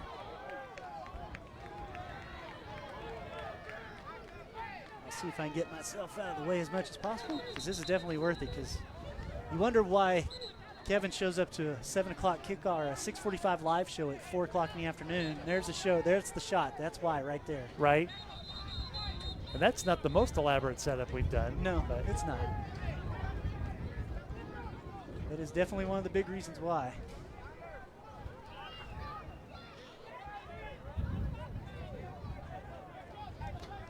We have ourselves a great football game here. 5.5 minutes left to go. Bison lead it by 4, 31-27 over the Wolfpack. Wolfpack in control right now, 1st and 10 from the Bison 46-yard line.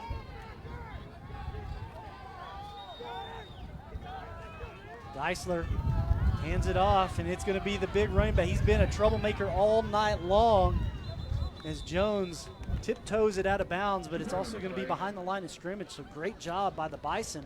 Well, and you see the penetration from the Bison defensive line. The running back was trying to turn upfield, and he wound up running into the back of his own player that had been driven back by the Bison D-line.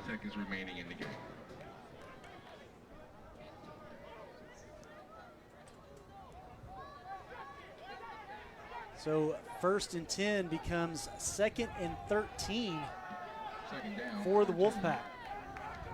4 wide, and Geisler looking to throw again. Has a lot of time in the pocket. Finally sheds the blocks. He's got to roll out and finds a man just 2 yards shy of the first down marker, all the way up to the Bison 38-yard line. It does stop the clock at 4:54. The receiver steps out of bounds, and that was Hargrove Jr. again on the reception. So we're going to be looking at 3rd and 3? 3rd and 3, 3rd and 4. I'm seeing 3 out 3, there. yeah, 3. There we go. Scoreboard operator agrees.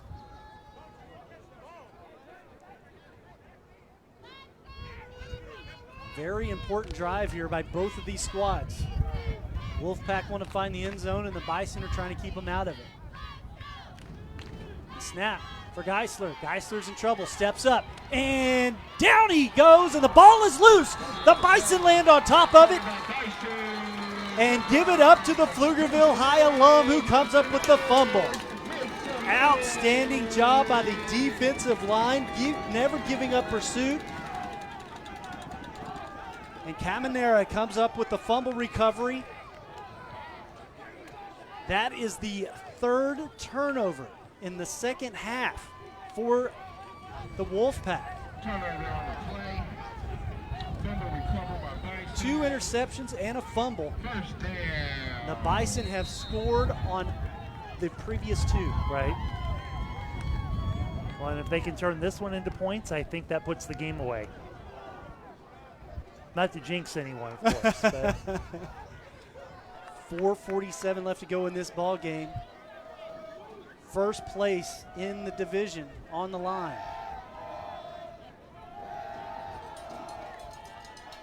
Bison trying to redeem their only loss, which happened to be to the Wolfpack. Wolfpack trying to hold on to their perfect 6-0 record. First down, 10 yards to go.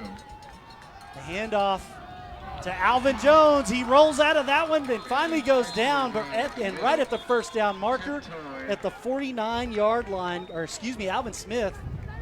Fantastic run by Smith. And they're giving him the first. Alvin Smith. Clock is running, 4.5 minutes. Bison can afford to take as much time as they like now. Nothing like getting a first down on the first play from scrimmage to just kind of keep that clock running. The Bison have 2 timeouts remaining. Wolfpack still have all 3 of theirs. I have a feeling we get close to that 3 to 2.5 minute mark, we'll see the first timeout used by the Wolfpack. Right at 4 minutes on the clock. The snap to Harris, the handoff to Jones. Jones with room, very small bit of room, but makes the most of it, gets all the way up to the Wolfpack 46-yard line, make that the 47. So a 5-yard gain, 4-yard gain will result in a 2nd and 6. Do have a timeout by the Wolfpack with 3:46 left to go here in the ball game. So a little quicker than I expected, but kind of along the same line. Hey, shout out to some fans out there on the Facebook feed watching this pay-per-view live event on Facebook Live. Harvey Middleton, Elena Gonzalez, Mark Jackson. Mark Jackson comments, death row. Okay.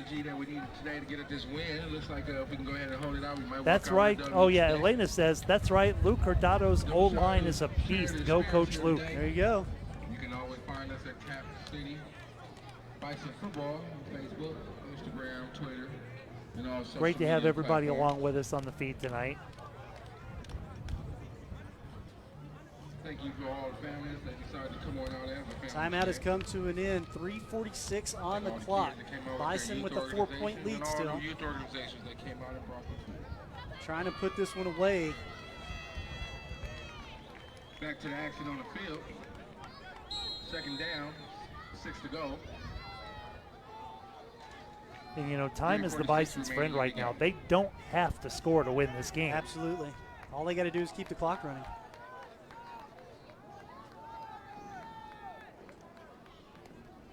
Harris with the snap, the handoff to Jones. Jones lowers his shoulder right at the line of scrimmage. Can't get any more than that. Does keep the clock running. Take that back. The Wolfpack called their 2nd time 2 out. yards on the So only carry. 9 seconds taken off the clock. Leaves the Wolfpack with 1. The clock has been I stopped missed their first 2. with 3 minutes and 40 seconds to go.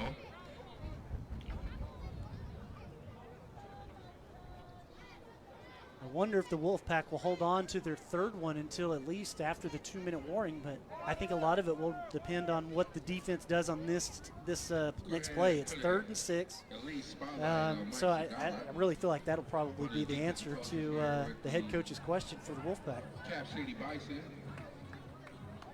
Mr. Bobby Wayne. It's been a fun game to bring to you guys. Hope Both you've of these enjoyed it. gentlemen are also coaches with the Gerald Cougars Elite out in Gerald, Texas.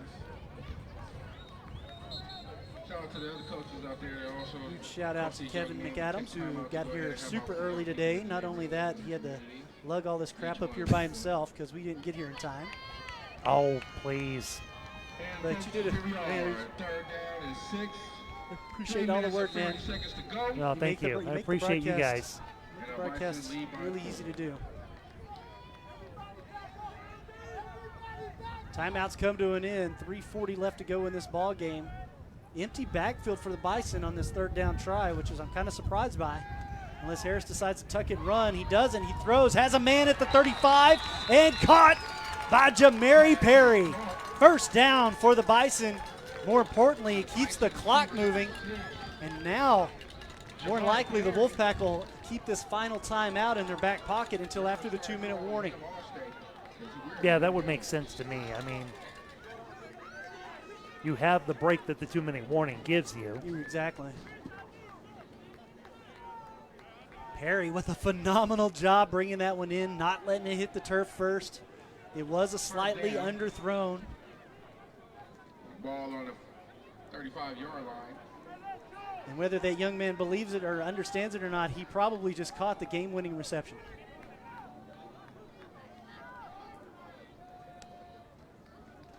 Harris is going to hand it off to Big Thomas right up the middle. Hard run up the middle for 1 Maybe a yard on that one.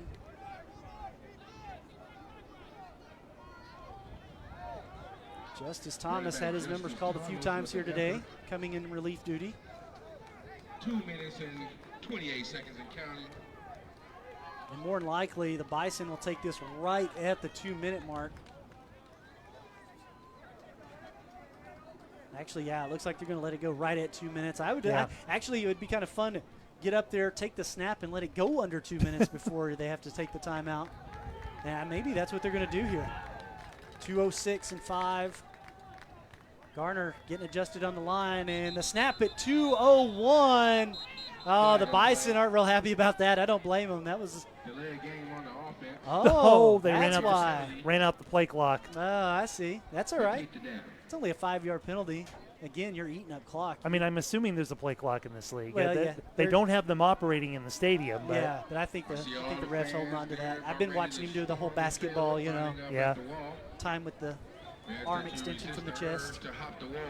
So we are sitting at the 2-minute warning here. The Bison with the 4-point lead over the Wolfpack.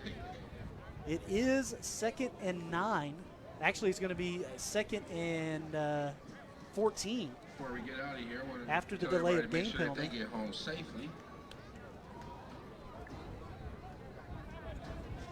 Remember to drive on the right side of the road, not just what's right to you. That was actually a pretty good line. I like that one. What was it? The PA announcer said, "Hope everybody gets home. Drive on the right side of the road, not just what's right to you." I like him. I'm going to keep him around. Hopefully he'll be back for the 21st. We are now at the 2-minute warning. Middle of the break. Thank you all for playing our experience. Final 2 minutes of this ball game. The Bison, unless something crazy happens, I'm not going to say it. Each one reach one. The ball's going to have to be respotted as the wind, I think, kind of blew it, as the flags are really starting to move from south to north. They were barely waving in the wind as this game started, but as the night's gone on, it's picked up quite a bit. Where are you seeing flags? On the uprights. Oh, those flags. Okay. Let's go, Bison.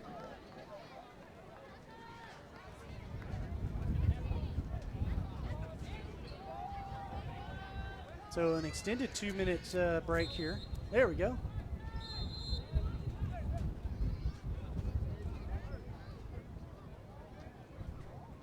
Oh, it's 2nd and 14. Let me. Right.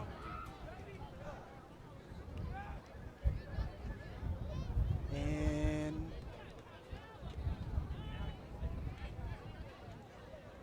not sure why we have another timeout on the field unless one of the teams took it.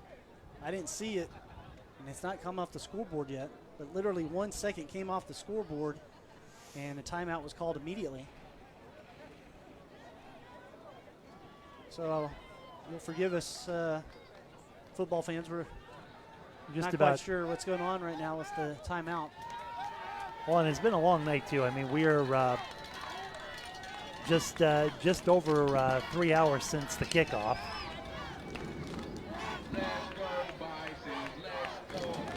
So maybe brains are getting a little fuzzy down there.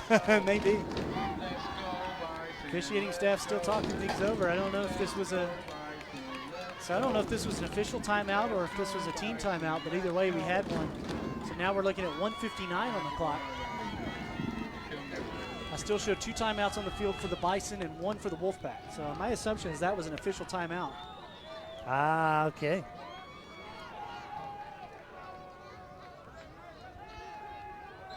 And we're back underway.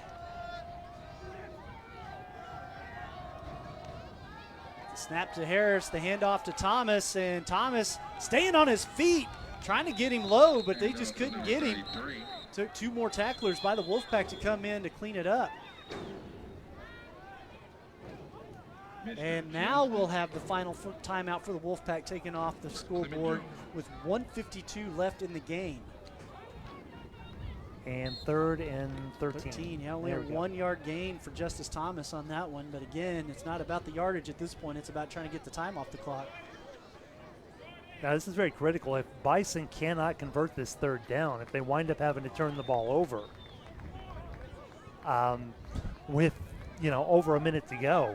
Yeah, I think this is definitely going to be a 4-down territory just for time reasons. I mean, they're 3rd down, even if they don't convert the 4th down, more importantly, they're getting that clock running and they're keeping it running. So I see what you mean. Go ahead and keep the bodies off the rails, please. That'd be highly appreciated.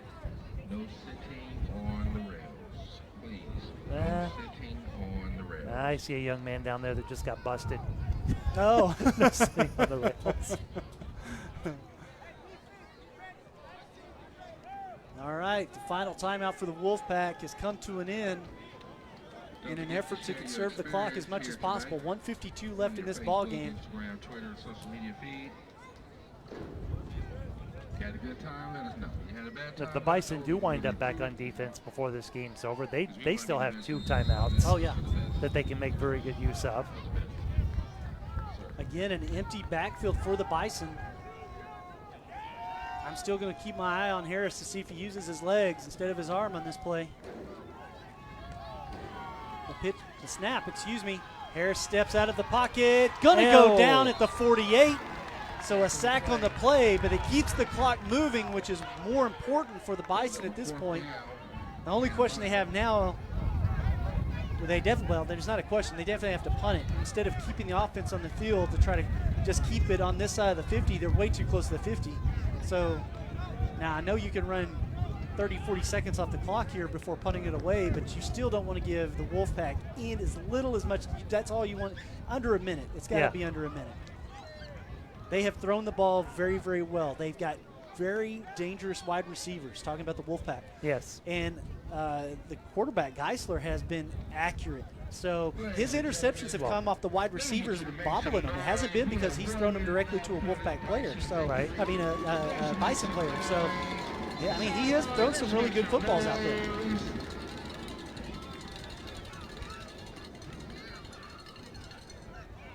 And if somebody could tell the young lady with the food to come on, make her way up to the announcement booth, that would be appreciated. Looks like it's still warm. He's still hungry. He's had 2 orders of wings, and he's still ready to go. So. He's like, man, I've got 56 seconds of football time. That's at least 15 minutes of playing time. So 4th down. As they get the clock wound, 50 seconds on the clock and counting. Taking down. Yep. Special teams unit taking its time, getting lined up. Number 80. Delay a game? Yeah. Or no, timeout.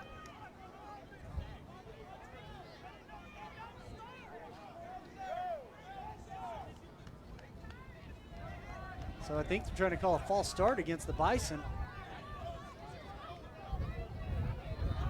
At least that's what I hear being screamed on the field. 4th and, okay. I'm just, the down and distance feature is new on the scoreboard tonight, so I've just been doing my best to keep up with it. Shout out to all the players on both sidelines putting forth the effort today. You all should get a slap on the back, a round of applause. Your effort is definitely not unnoticed. Congratulations, people on both teams. You know, it kind of, I'm not giving the officiating staff a hard time tonight at all. No. But I will say this. It feels like the head referee has been doing a lot of teaching, if you know what I mean. I know what you mean. He's pulling his group in and having a lot of conversations with them. So this is, these could be some younger officials getting some training time in. You never know. Yeah. They usually send those guys to, like, Little League football games and stuff, though. They don't send them out here to the Spring League stuff. So. You know, you get paid on a per game basis. You gotta work when you can. Yeah, you get the phone call, you go. And now a conversation with the head coach for the Wolfpack. Longest 54 seconds in football history being played here.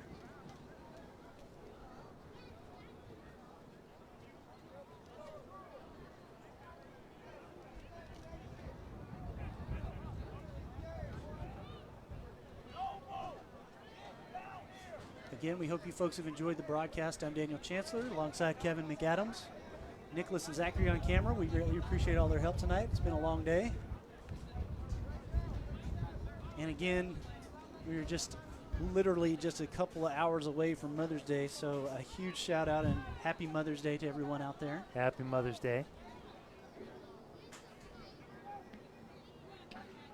All right. Well, we have 33 seconds to go, and they definitely know how to bring the dramatic tension. Oh, yeah, we're going to keep this guy around. This guy, PA announcer. Oh, my God. Looking forward to see what the celebration looks like. Please, folks, try not to jump over the banister onto the field. I'm talking to the young man in the red hat. I know you're ready to go ahead and make that. He's busting people out individually. Yeah. I love it. We have all the officiating staff with the exception of one who is standing over the ball very protectively of it. Visiting with the head coach of the Wolfpack right now. It's time to get this done. As far as these Capital City Bison, of course, just a few games left. On the 14th, they'll be facing the CTX Tigers. On the 21st, we will be right here back in this booth on Facebook Live for the Austin Vipers, and then they will finish out the season in San Antonio against the Warriors.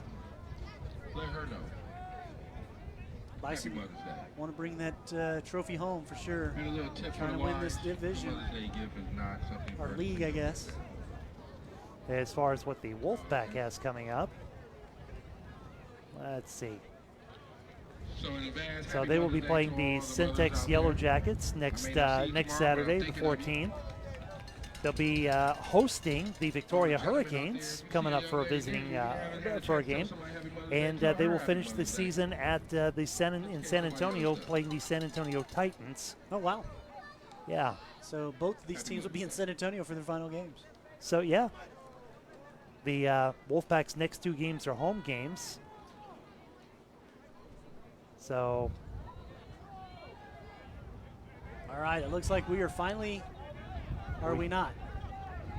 Now the officiating staff is making its way over to talk to the head coach for the Bison. So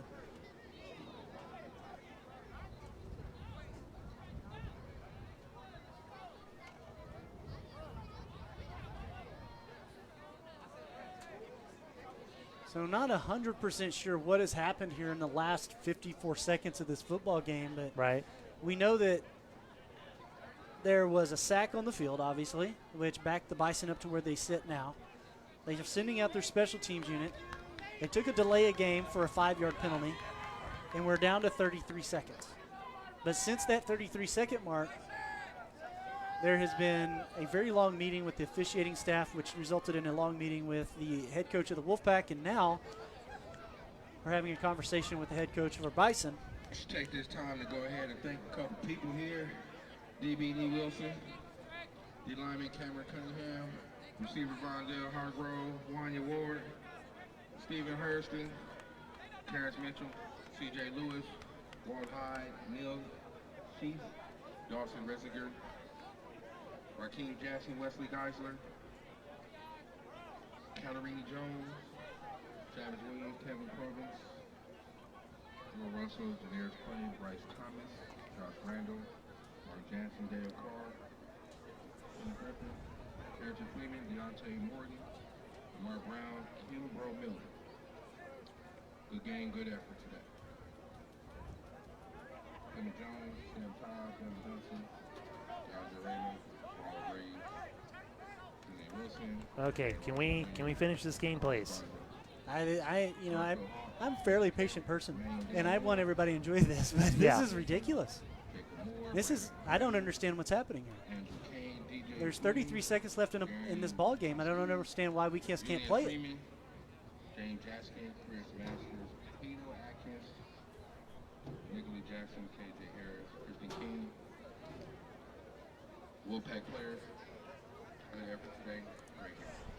I mean, I hate to state the obvious, but the head official looks completely frustrated with his other officials out here tonight. All right, here we go. Fourth down. 33 seconds left.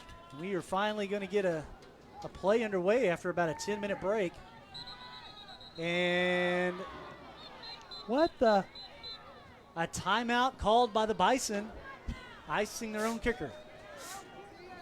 No, just kidding. I'm not sure why the timeout was called by the Bison, but head coach is calling his team over. Timeout. Bison football.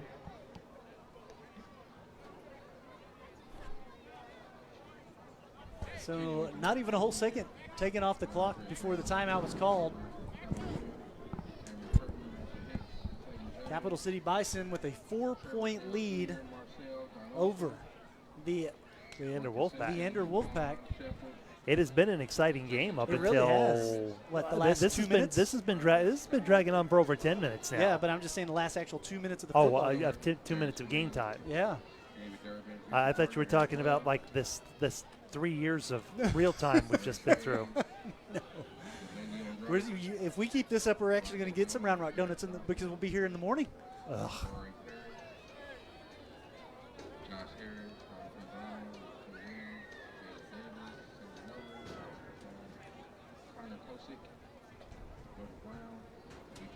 33 seconds left to go here in the ball game. All right, here we go again. One timeout left on the board. Let's see if the Bison use it. There's the snap. And the punt is away. No timeout called. The clock is wound down to under 30 seconds, and a Bison bounce to the 5-yard line. And with 27 seconds left to go in the ball game, the Leander Wolfpack will come back out on offense one more time. Last little bit of thank yous here. No timeouts. Darian Booker, Carl Stewart, 2, Brown, maybe 3 plays tops. Yeah, maybe. Maybe 3 plays. And they're going to have to throw the bomb. Every single one of them. This could be one of the most exciting finishes of all time. Or the Wolfpack will hold on to a 4-point win and be able to redeem the loss to the Wolfpack. Amari Hamilton. Good game, gentlemen. First down. Ball on the 6-yard line. And here's the snap. Geisler steps up, has a man in the middle, caught at the 15, taken down at the 17, and 20 seconds on the clock. Taken away. Number 16. Down to 18. Yeah, what's the argument now? Did he get the first down? I believe, I will be honest with you right now. There was a flag thrown on the play by the far sideline judge on the Wolfpack side of the field. The head ref, and he was calling false start against the Wolfpack, and the head ref told him, pick that up and go back. I saw it. He said, wait, he shook his hand and said, pick it up and go back. Oh, Lord. That's right, run for us. Are they going to mark it off? Because it looked like to me he was like, no, let's just play the game. They're going to mark off the 5. Okay. So we do have a false start. Oh, excuse me. Neutral zone infraction against the Bison. So they did call a play against the Bison, or a penalty against the Bison. I apologize. Down to 18 seconds. Clock is winding. Geisler looking to throw. Middle of the field. Has a man caught at the 43. And still on his feet. Almost fumbles the ball. Down at the 44. Down to 5 seconds. 4. Clock stops long enough for them to set the chains. Stops the clock. 3 seconds. Geisler will get one more shot at the end zone. Bison, one of the Bison's players already running out with the victory flag. And And the ball is down. the chains weren't set. The refereeing staff told them to go ahead and snap the ball. Oh no, the Wolfpack just chose to snap the ball. So that's going to be a penalty. That'll be a penalty against the Wolfpack. That should be a 10-second runoff. This game is over. This game is over. They snapped the ball before they told they could. They're going to – are they really going to give them the 3 seconds?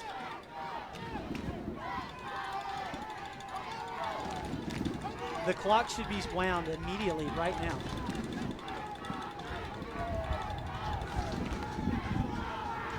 Wow. It's absolutely crazy.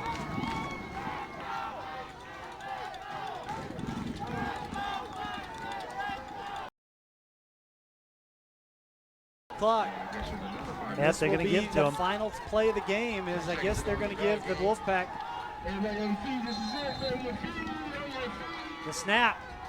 Geisler steps up, chunks it downfield, has his man, but in and out of the hands of number 18, Janarius Clay can't come up with it, and the Wolfpack drop to the Bison. The Bison have redeemed their one loss on the season. The Bison are sitting at 6-1. The Wolfpack at 6-1 on one of the most exciting spring league football games we've called in a long time.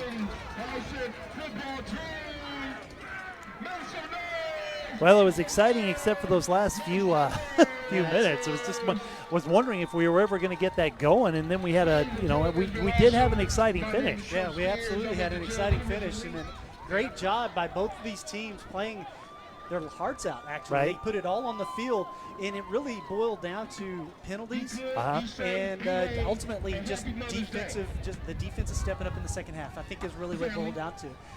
Wolfpack just couldn't keep up with the Bison defense. No, they couldn't. I also want to call out Bison special teams. Special teams were on Big point time. tonight. Big time saves twice in the first quarter and then later on in the game as well. Right. I also, Harris, I'm sorry, but he didn't have, like I mentioned earlier, lateral movement was a must for him tonight, but he didn't have to do too much north and south. But when he did it, he only did it twice. Both times resulted in first downs that were very pivotal drives, keeping them alive and able to get those scores that the Bison needed to get over this Wolfpack. Now, this was only a 4-point game, Right. so let's talk about what the great things the Bisons did tonight. Man, everything. To be completely honest, their receiving core is top notch. Mm-hmm. They've got a great quarterback in Geisler. I really couldn't say the 2 interceptions he had tonight. Like I said earlier, they came off the fingertips of wide receivers. It wasn't because he threw ill-advised or bad passes. He's a really good quarterback. Great wide receiving core. Clement Jones is running back. Yeah. Holy cow! The Wolfpack are set up. I'm telling you, they've got a great football team in front of them. Well, and we might see as we move on into the playoffs of this league, we might see these two teams play again. Who knows? Yeah, absolutely. What we do know for sure, and let me run down the schedule once again, is that your Capital City Bison will be visiting the CTX Tigers next week, and then on May 21st, we will be right back here broadcasting on the Bison's Facebook page. Oh, incredible scene right there. Check that out. That is awesome, and we couldn't ask for a better scene to end the broadcast on right there. So we will see you May 21st, 6:45 p.m. launch time against as the Bison. Bisons take on the Austin Vipers. That ought to be a heck of a matchup. It'll be a lot of fun to bring it to you guys. Enjoy the rest of your weekend. Happy Mother's Day. Good night, everybody.